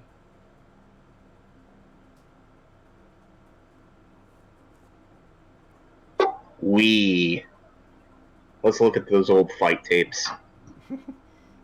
All right. So Patch, at the computer, are you being a good Eben, or are you being a naughty Eben? I think if I'm gonna be looking through stuff, and then if someone like looks away or like realizes that I'm just like looking through old fights and maybe like playing a couple seconds of clips and then going back, I'm going to try to figure out like who requested a SLA team for this op. Okay. All right. Give me a computer check. And that's +4, I believe. Okay. So you 10 and an 8. Okay. No, 5. So you go through and you pull up like the requisition request, that was basically like the request that's made. It's funny because this is kind of the first time you've seen something on this side, but this is effectively the form that's used to kind of request a BPN be issued. Which you've just seen the BPNs, you haven't seen them come down from like employees and whatnot, where it fills out the information in terms of like green, details of information, minimum security clearance, which again you didn't necessarily have before. The minimum recommended security clearance for this is 10A, and the request was by Grealish. Okay. As you're kind of going through that, all of a sudden you like just hear like a pound on the desk next to you, and you see Butch standing next to you with like a large like glass bottle, and she's like, "This'll cure your fucking boredom." And she like grabs like a paper cup essentially, and like pours some into it. The liquid is like a dark green, and it looks viscous. Not like chunky, but like a Guinness sort of kind of consistency. And then Frother senses are tingling. she pours the glass about like little like a half like probably like a double shot's worth essentially, and hands it to you. She's like, drink. I kind of smell it a little bit. It smells terrible. And then, yeah. And like, is this like some traditional thing, or? She grins and she says, bile. She's Gross. She's like, it's a homemade concoction. It's just the name of it. Don't worry, I'm not making you drink fucking bile. Yeah, and I downed the hatch. Okay, yeah, you slam it back. Again, like it burns all the way down. It has a really kind of it kind of almost has an aftertaste of like what it's like after you've thrown up a little bit. Again, probably where the name came from, along with the color. You're not 100% convinced it's not actually bile, but you know, within probably a few minutes, you already start to feel the effects of it. Like, this is extremely strong. Oh wow, yeah, yeah, no. Thanks. Have you offered for Shrek any of this? This seems right up his alley. I flop down in a detoxing fit out from the nearest doorway. The Butch kind of like grabs the cup, the same cup from you, like pours it in, and then she kind of like squats down. She's like, "Here you go, here boy, and she like waves it under. I grab the bottle. I grab the bottle. All right, you grab the bottle. And suckle on it like a baby. All right. As you take a few gulps of it down until she like drinks the stuff that's in the cup, and then she like pulls it. She's like, nope, I have to make this last for another 2 days before the next batch is done. And she like yanks it, like again, surprisingly strong. Rips it away from your hands, but also you're detoxing. You're not feeling fucking great. So you drink it, and like it's pretty good. You know, it's got some fruity aftertones. That you can appreciate. It's definitely stronger than pretty much anything you're going to get on Mort City, and stronger than a couple things you'll get on Hyperion. I imagine to him it tastes like a green apple Jolly Ranchers. Yeah, okay, that's you know, that's fair. Again, like it's pretty all right. You know, not bad for you know, a human concoction. You actually feel a little bit better, mostly because you're kind of numb at this point, but it definitely kind of took a little bit of the edge off of your detox. Oh, right. So, we got any good fights? Porn? Fight porn? What are we looking at? As you're watching this unfold, Patch, you notice the room just kind of start to like tilt a little bit. Like probably about 15-20 degrees, and then it just kind of stays that way.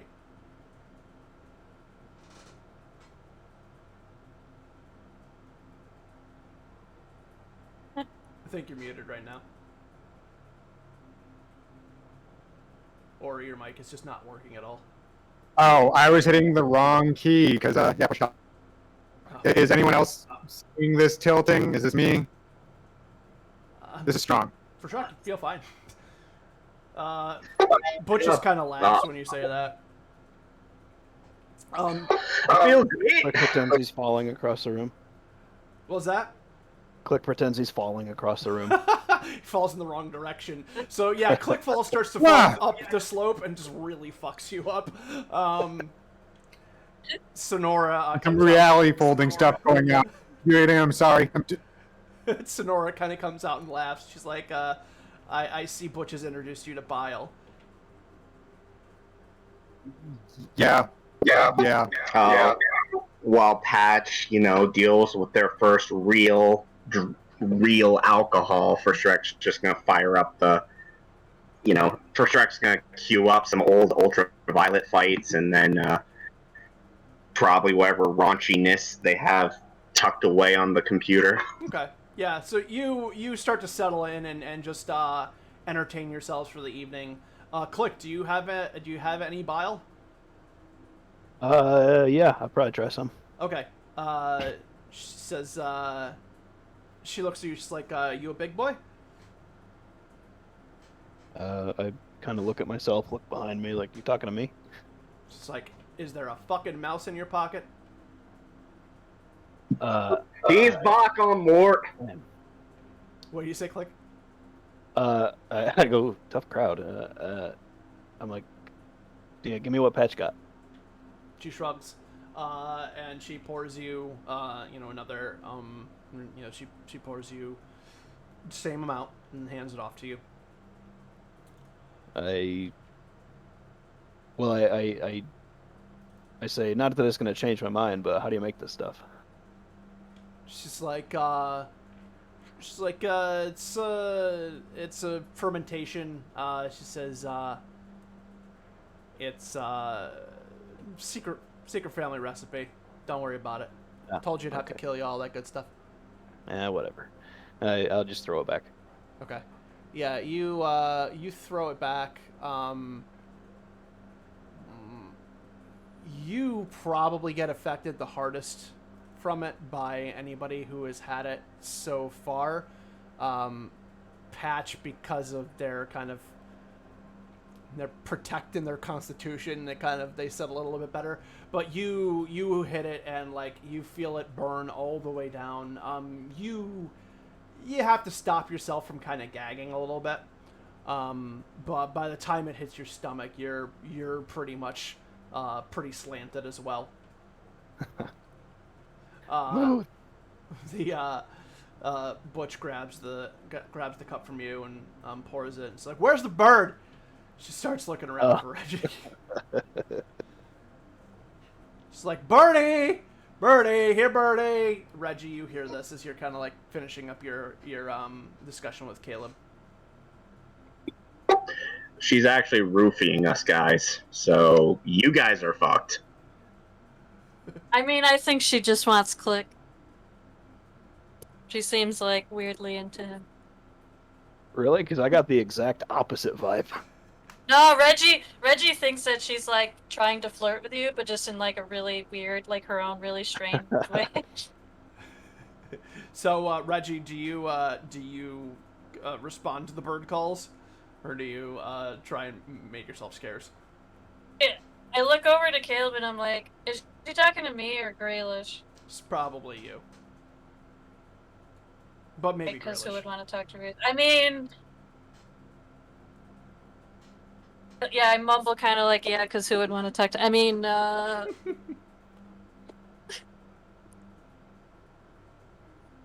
So as you say that, like Butch kind of like finds you too, and then she like shoves a cup underneath you, and she's like, "Drink, Birdie." You gotta That's try right, this stuff, okay. Rez is poison. It's just following. You're just following Butch around. Yeah. Yeah. Reggie kind of comes staggering in behind Butch, and he is very I'm not clearly inebriated. Oh no, Click. Click, right? Yes. Sorry. Oh, okay. Yeah. No, I said no. I'm like, nah.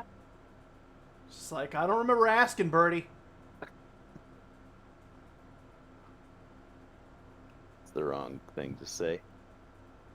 She kind of like nudges it under you again. You want me to Alright, just I'm do good. him, Reggie?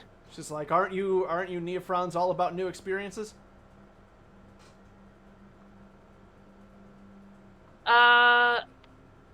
Yes. Sometimes. But as we've seen from that not all Neophrons are the same. Some of us are different. Give me a persuasion check.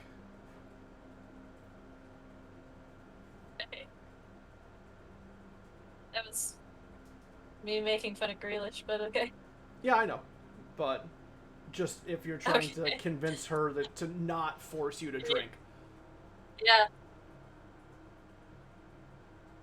Reggie, if you want me to shoot her, I will. What? So all right, so make your roll first. All right, you ace it because you're super good at persuasion. It's plus like 7 or 8 or whatever. Okay. So like you'd say, not all of us are the same. She just kind of rolls her eyes and is like, "Fucking dork," and she takes like another shot of it. And then you're like, Click. You say like, "I'll shoot her if you want me to," and she like immediately like reaches down to her side and grabs the fen that she had holstered and like flips it and hands it to you. I tried to grasp at it with my Cabbage Patch hands. Yeah. So you manage to get like a paw on it, and like you like grab it with like both hands. Like you have a lot of trouble closing your hands right now. Like you can't bend your fingers currently. Yeah. If you shoot your dick off, I'm never gonna let you live it down. Okay. She's like, you got it? She's kind of like Yep. saying almost tauntingly. She like lets go of the gun. It clatters to the floor.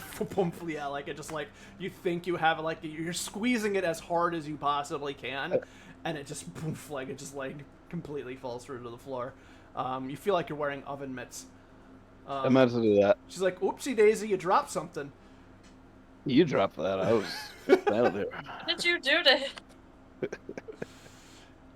It's like, "Oh, relax, we're not going anywhere at least for another fucking day or so. Got to do something to stop us from going crazy in here." She like reaches down, picks her gun up. She has a little bit of difficulty. Like she like misses the first time she goes to get it, but she grabs it and kind of puts it in her side. And then she kind of like grabs you like almost like a little bit around like the scruff of your like coat or whatever. She's like, "All right, come on, buddy." And Okay. she just kind of brings you out into the main area. Let's see. So everybody else is taking it. So continue your drunken shenanigans for a moment. I will be right back. Maybe we should just give the Kathani some of this stuff, and that'll loosen him up to talk to us. I mean, Yes. if they can survive it. Yeah, introducing native populations to alcohol has never gone bad in the history of ever. Right. Right. I think they'll love this stuff. I mean, they're Guys, probably next smarter and would say no instantly, taking one look at it. But yeah. Nah, in one generation they'll have to see this open. We don't know what people eat here, though. Like, this might not be that gross to them. Like, Fair. Yep, bye. do you see those lizard things? They probably eat those lizard things. Oh god, they probably eat those lizard things. So? I'm gonna try some. They're eating the little raucas. I'm pretty sure I've eaten one of Rauka's actual cousins once at a taco stand. Rauka's probably eaten one of his cousins once. Do you think you can make tacos out of those lizards? Butch, do you think you can make tacos out of those little Fuck lizards? yeah, I can make tacos out of those lizards. I'm Tacos. gonna go get them right now. She kind of walks away. Sonora's Oh, like, this Butch, dude is so gross. Sonora's like following me. She's like, "Butch, we need to keep those samples for study. We can't." It's like, I can make tacos, and Rocco Taco. she kind of like they kind of like go into another room, and like have like continue. You can hear them bickering a little bit. So what do you nerds do? So if they're on not in the farm? room, can I go check out the computer? Is anyone else in the from their crew in the room with us? Yeah. So Grealish would be there. Sonora is out. Caleb is there as well. He followed you out. Luckily, Butch didn't ask him to drink, although he figures that she probably will. So he goes over to the bottle and pours his own measure. So he doesn't have to do whatever, she pours for him. It seems like he kind of knows the drill. Ren Marn is just sitting around. He is not imbibed. And Conathor takes about as big of a shot of it as the rest of you did. And he's just kind of sitting on the couch next to for Shrek. So, to answer your question, yeah, Grealish would be in the room, so he would notice if you went over to the computers.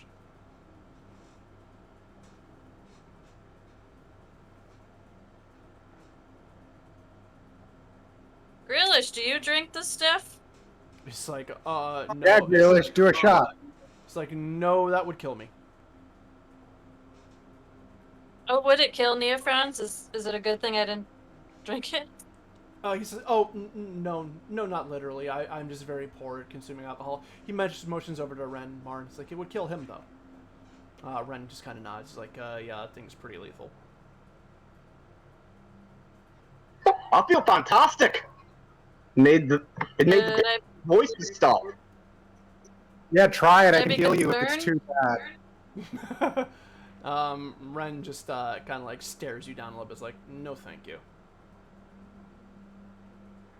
What? What do No, you- I said, should I be concerned, like, about, like, my teammates here that drank right, it? yeah, You so- said it's lethal.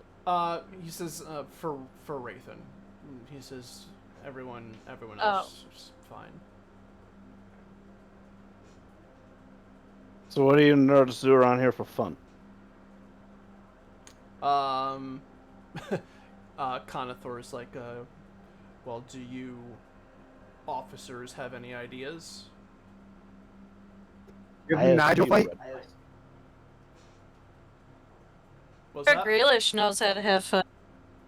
What'd you say, Patch? Want to know if they had the Nigel fight? That was hyped up. It says, Conathor's like, they're still scheduling that. He's like, I hope they don't do it while we're out here. I really want to see that live. Oh, that would suck if we missed that.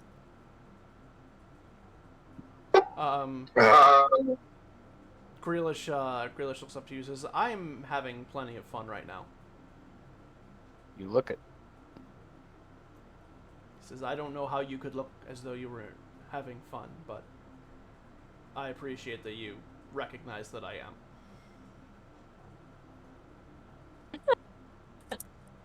am.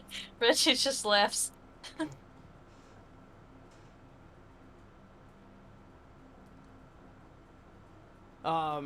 As you're kind of like, you know, trading barbs with an unwitting Grealish,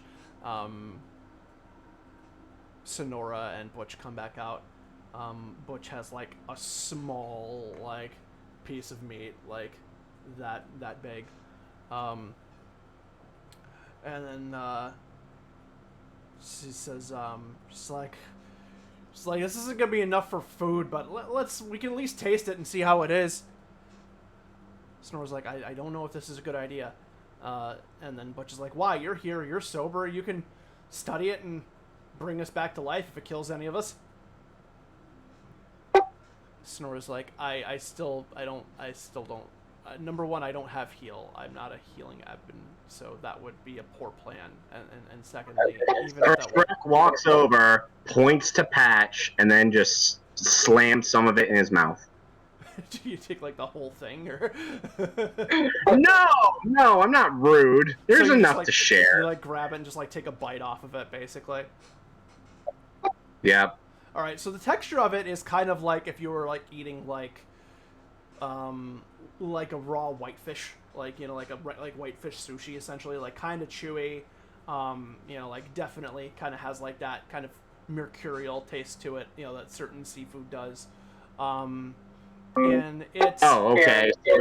So it's kind of like eating, like, you know, the really cheap Slay canned fish. yeah, no, it's better quality than that for sure.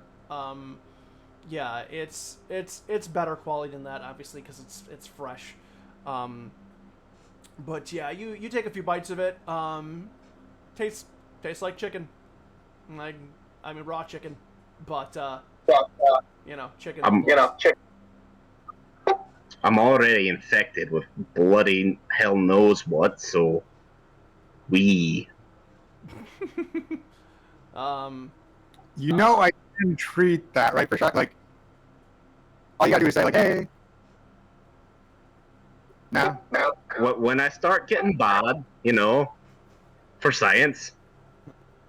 It's like, yeah, for science. The Butch just kind of like yells at you, like louder than probably she intended to, and she kind of like leans up and like bites a corner off of it too.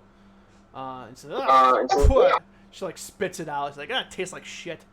She kind of brings it over to Click. She's like, here, eat this. I don't want. If it tastes like shit, I don't want No. it. Shut up!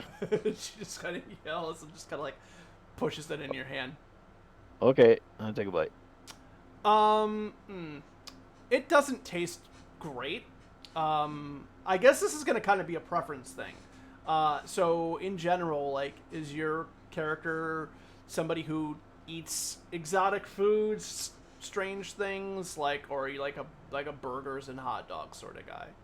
I think I probably was raised on pretty Yeah, shitty you've food. probably eaten some fucking rats in your day. It Yeah. doesn't taste too bad. It's not great, but it's definitely like better than sewer rat.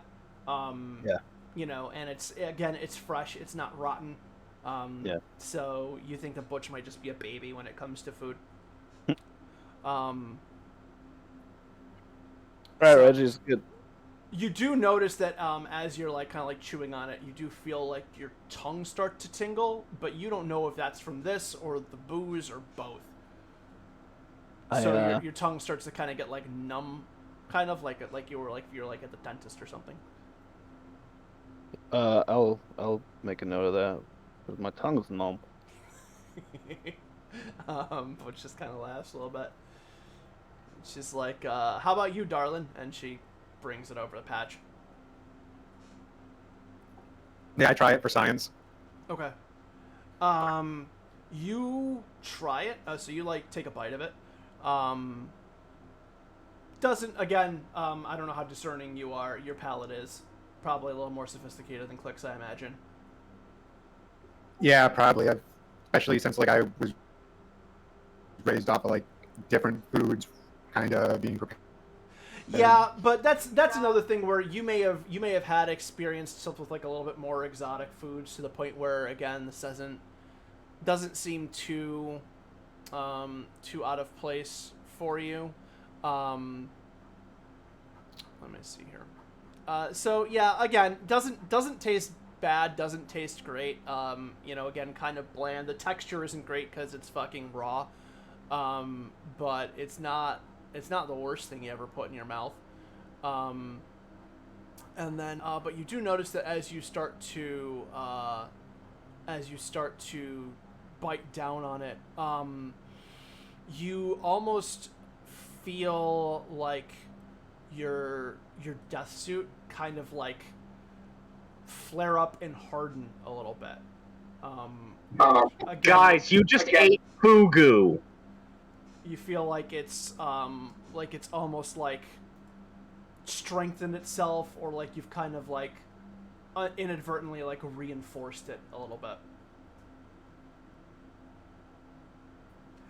The other is Sonora in the area? the other member, yeah, Sonora is there, and for anybody else who's seeing this, the runes on Patch's death suit, which you probably have like a coat over it, right? But you probably would still be able to see like the chest plate of it, and maybe like the legs. So I would say I would have had it probably popped in, but if it just kind of popped out when I did that. Okay, so then yeah, you definitely see it like kind of like the clothing underneath, you know, whatever Patch is wearing kind of bulk up a little bit, and you see like a very faint like blue like hue underneath her clothes, which again you've seen her like calculate the ebb. That's usually what happens when they do that, but it's like it was kind of involuntary this time around. That was weird. Sonora definitely takes note of that. She's like, that's interesting. Sonora, try this. This may be some of the stuff that we were looking for. I felt flux while eating this. She She grabs it and she takes a bite of it herself and like kind of like winces as she tries to like choke it down. And then once she does, she it's the same thing except her suit is kind of like hued to like a more of like a magenta. It like kind of like flares up, and then like her eyes kind of like get wide, and then she like closes them tight and like puts her hands over her ears, and kind of like doubles over a little bit, and then like she after like kind of like an uncomfortable pause, she like kind of like takes her hands away and like opens her eyes, and you can notice that her eyes kind of have a similar kind of magenta hue to them. It's subtle, but it's there.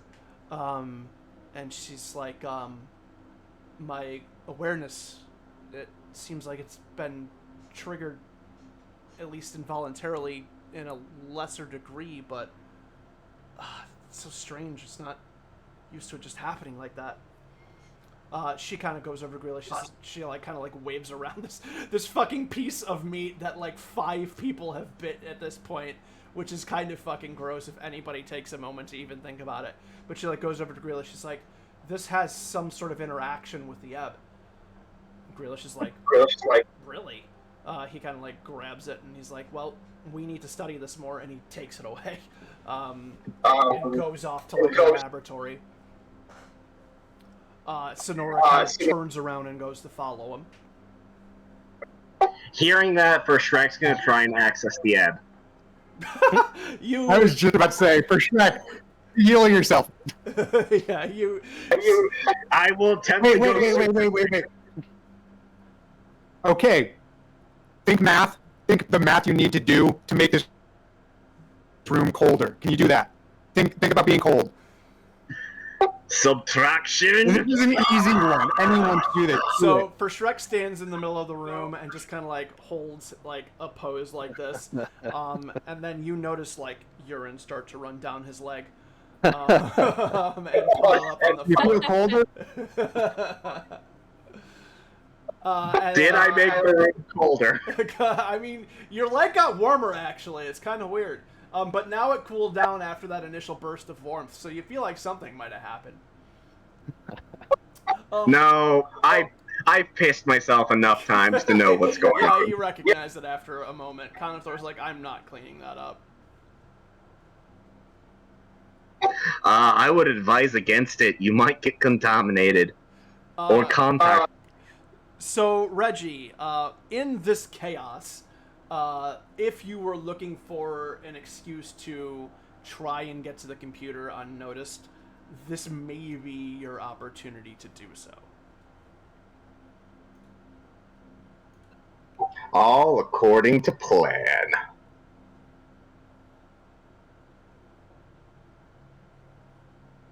Yeah, I guess I can do that. I mean, do you want to? I mean, there will be other opportunities if you feel like it's not, if you don't feel like, there's still a lot of people in this room. It's just everybody is paying attention to a different thing. Grealish is not there. Sonora is not there. Conothor is there, and so is Butch. They're not really particularly paying attention to, what's going on at the computers. And Caleb is sat around as well, similarly. So, if you want to make your move, this is if you were waiting for like Grealish to be distracted or not in the room, this isn't a spot where he would not be there. I mean, is this like the way the computer is set up? Is it a thing where like I could have like keep the the fight stuff like on there, Yeah. and then just have like open a little side window that like trying to look up like some and personnel files, and if someone like looks over, I can just like close it real quick. I mean, you being, you having computer knowledge, significant computer knowledge, you could definitely make that happen. That would not be like out of the realm of your ability at all. Then that's probably what I'm doing. Okay, so yeah, you kind of just like sneakily like just kind of creep your way over, to the desk until you're sitting down at it, and then you kind of like leave the fights running, but then you like kind of tab away, and then start to try and navigate through the files. You come across, you go kind of like through the structure, and you find like scientific notes, like essentially like a folder for like research notes, a folder for like itinerary or approximate itinerary. You find a folder for that's just marked Kuthani, and then you find one that says personnel.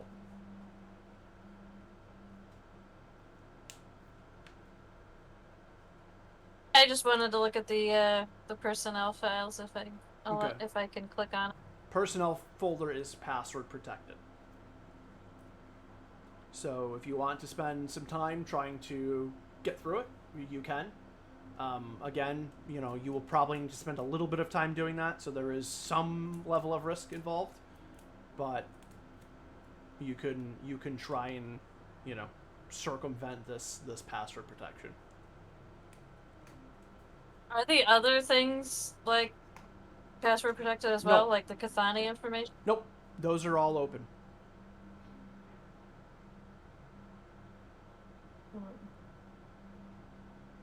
What does the Cathani stuff have? Is it like, if I were to open that, I mean, I'm gonna open that. Okay. Does it say basically the same stuff that Caleb was telling me? Or? Yeah, similarly, in terms of like there's a record of contact, physical descriptive list.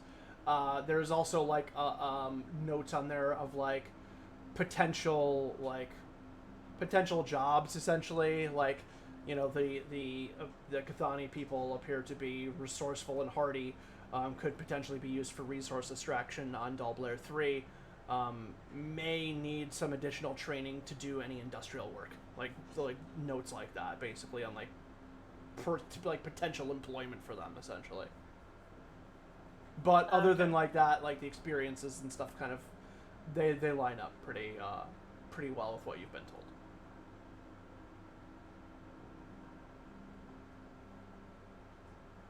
Yeah, I mean, I'll try. Okay, you're gonna try and get into the. What kind of thing is this? Is this like a computer check roll, or Yep. what is it? Yep, it's gonna be a computer check.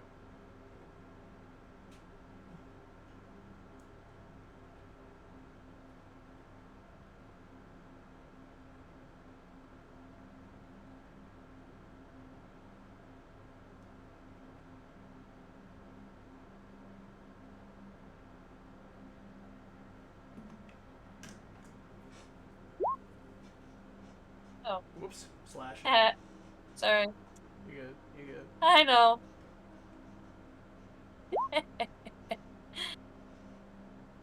And that's the plus is 9.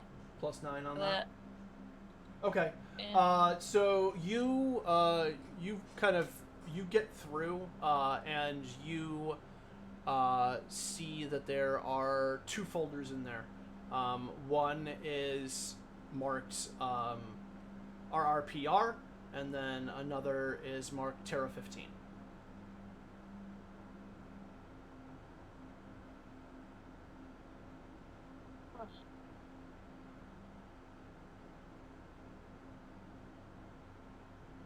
I am curious to know what they say about us, but I'll open theirs. Okay.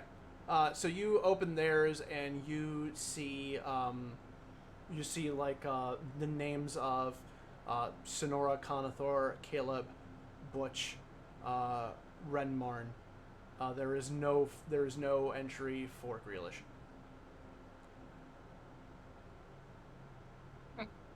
And is it like files you gotta click on, or it just has like basic info on them? It's like those are the names of the files. So then there would be like PDFs, you know, basically of their information potentially. Okay. I'm just gonna click on Sonora. Okay. So you pull up the record for Sonora, and you. I could technically do this in secret with you. Actually, I am going to do that. Let me see if I can actually just send this to you. I don't know if I can do this through Roll20 or for the Discord. So you pull up like her information in terms of like her record, you know, in terms of her studies, you know, her education is very solid. Again, she is predominantly a scientist that focuses in ebb studies, but also has backgrounds in botany, psychology, and just you know, general medicine. But then at the bottom there are some additional notes, which again mainly are just kind of like pretty benign observations of, like, you know, Sonora is, you know, fairly personable, is able to get along well with other members of the crew. Seems adaptable to situations that would be that would be unappreciative otherwise for others. So basically, like, she adapts well to hard situations. And then you do get a last bit of information, which, just for ease of purpose, I will send to you in Discord, because I'm not sure of the quick way to do that in Roll20. And again, I'll keep this. This is going to be privileged information anyways. But there is a last bit down there that you can get some notes on.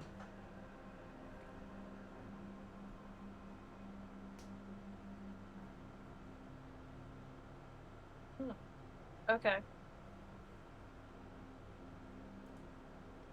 And then that's the information on hers, on that you get from her file. Yep. I'm gonna close it. Is anyone like noticing me? Not currently. Okay. I'd like to look at Archer's file. So you go back and you look in Archer's file in RRPR. Yeah. Okay. So Yeah. you back out and you go into his file. It's pretty much all the same information that you were presented by Slay Industries, even in the same formatting. Like, these files are similar to the personnel files that you receive as the leader of a squad. Okay. So there's nothing like the only other addition, the only other additional piece of information is, at the bottom of it, it says, that's Archer is from, origins in Orentia, newest recruit to the squad, first mission, may be inexperienced, can use, can benefit from lack of knowledge, ? Is like the last sentence in there.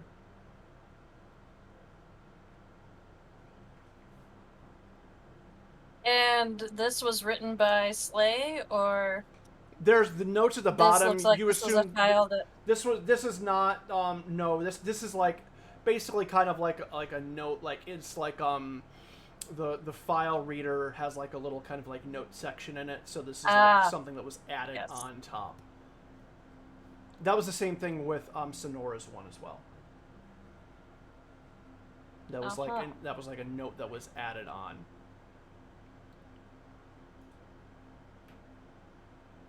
And again, I'm checking to see if anybody's paying attention. Everyone's still kind of doing their own thing. I want to see what mine says. What my weird little note says. Okay. You back out, you go into your file. Again, Slay info stuff, whatnot. And then at the end, the notes that are made in your margins are, has trouble leading, or has trouble providing and controlling a group and providing clear guidance. Can be frozen in quotation marks with difficult situations. And then as you are reading that, the room starts to shake, which everybody else just kind of assumes is another side effect of the alcohol. But you feel it as well. Do I? Yes. Like, because the alcohol wasn't hitting hard. Yes, you feel it too. Close everything out. Okay, yeah, you kind of like bird wings on the fucking keyboard. Close everything out. Yeah, so like it's like someone's catching you watching porn and you're like, close. Nope, it's fine. It's fine. I'm sure for Shrek knows all about that. So yeah, you kind of slam everything closed, and like at this point, like Sonora and Grealish kind of come back into the room. They're like, what's going on? And then Butch is like, "Oh, you feel that too?" It's like, I'm gonna yes. barf. Yeah, it's like, yeah, it feels like an earthquake. There's no seismic activity that we noticed on any sort of scans prior to this. Boom, boom, boom, boom. And it's All not right. like it's not like massive, but it's definitely noticeable.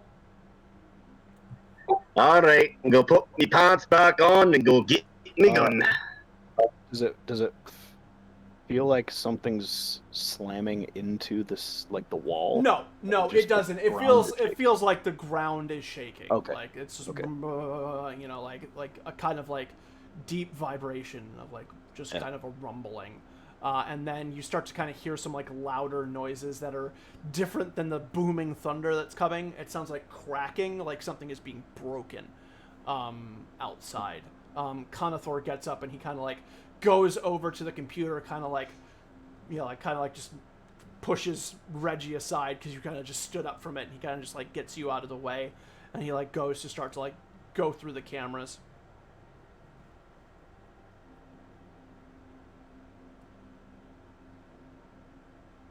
Okay. Is anybody else doing anything? I'll go get my gun. Yeah, for Shrek's just grabbing his weapons, and he walks by Confer and goes, "So, what's the scuttlebutt, Chief?" So okay, so you grab your weapons, like you're pretty fine. Click, you kind of like go to like stagger into your room. You like try to pick up your gun. You're kind of like holding it like this, but you keep dropping it. Patch, I don't know if you're preparing or you're just. I'm gonna try to poison leech myself to remove toxins from my system. Okay. You cast it. You still feel a little funny, but again, you're not sure exactly what that's from. You feel Yeah. you feel almost like kind of like an adrenaline kick sort of through you now. But you mostly clear up your head. You know, you're pretty okay at this point. For Shrek, when you go over to it, you see Conthor kind of like just going through the different cameras that are set up, and again, it's just like fucking just static in the form of rain, except for when he hits on one, you can see that like through it, like the green tops of the trees, you can see some of them like being like pushed over. It looks like it's about a few hundred feet away, like it's not like super close. It's actually like on the other side of like the pond that Terra 15 is set on. So it's not like imminent threat to the facility, but there's something that is causing, you know, damage across the way. And you kind of continue to hear kind of like that rumbling, although now it kind of hits more of a cadence. It's not like consistent. It's like once you kind of focus in on it more, you realize it's like boom, boom, boom, boom. And then you kind of hear like more Getting louder. It becomes kind of more focused, and then it does actually kind of seem to start to trail off, and you notice like in the camera that the trees, you see stuff kind of getting pushed aside, something's getting knocked over, but it does seem to be going away from you.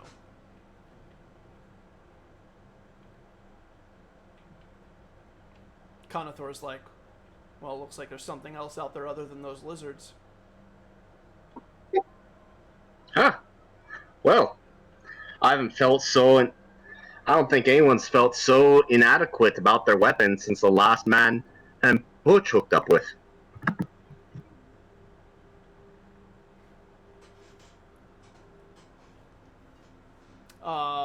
Yeah, Click, do you go back out and, like, go back out into the main area? Are you still trying to fumble your guns together? What are you doing? Yeah, I come back out. I'm like, sorry, I couldn't do it. He comes out and you hear that big and that. Reggie, what are you doing?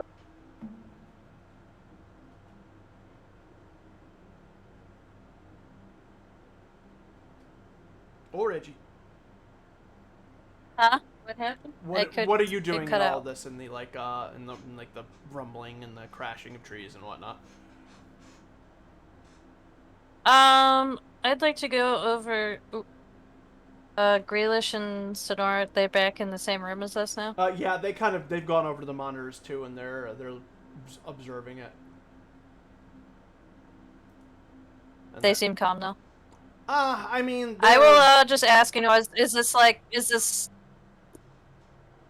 normal, like earthquakes? Have you experienced? I'm trying to like gauge from them, like if they've experienced this, if this is new. Snora's like, not since we've gotten here. And then Reggie's like, or Grealish is like, well, that's clearly causing this. He kind of motions to the monitor, and then it kind of like gets to the point where it gets kind of out of sight. You still kind of start to feel like a faint kind of rumbling, but it kind of fades off and stuff kind of settles back down.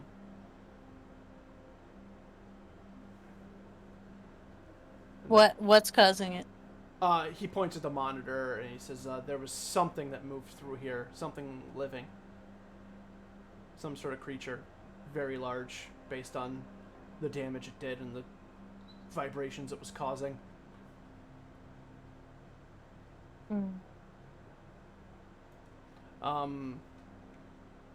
He looks over to Butch. He's like, something we're gonna need to keep an eye out for. We're probably gonna have to more just avoid it than try and study it. And Ren Martin was like, speak for yourself. Butch is like, I wonder what that thing tastes like. We'll end it there, so everybody can get back into conditioning. Before we end it, and before Click passes out, Shrek's just gonna walk by him, make cold eye contact while he's still drunk, and go boo. Oh, Jesus. Fisk. Click, do you react to that at all? Sorry, what did you say? Shrek's gonna get in your face and go boo. As a delayed reaction, I slap you across the face. It's very slow. It's like it's like he basically like his arm is just limp and he just kind of like he actually grabs it with his other arm and like kind of swings it at you and it kind of hits like the side of your neck.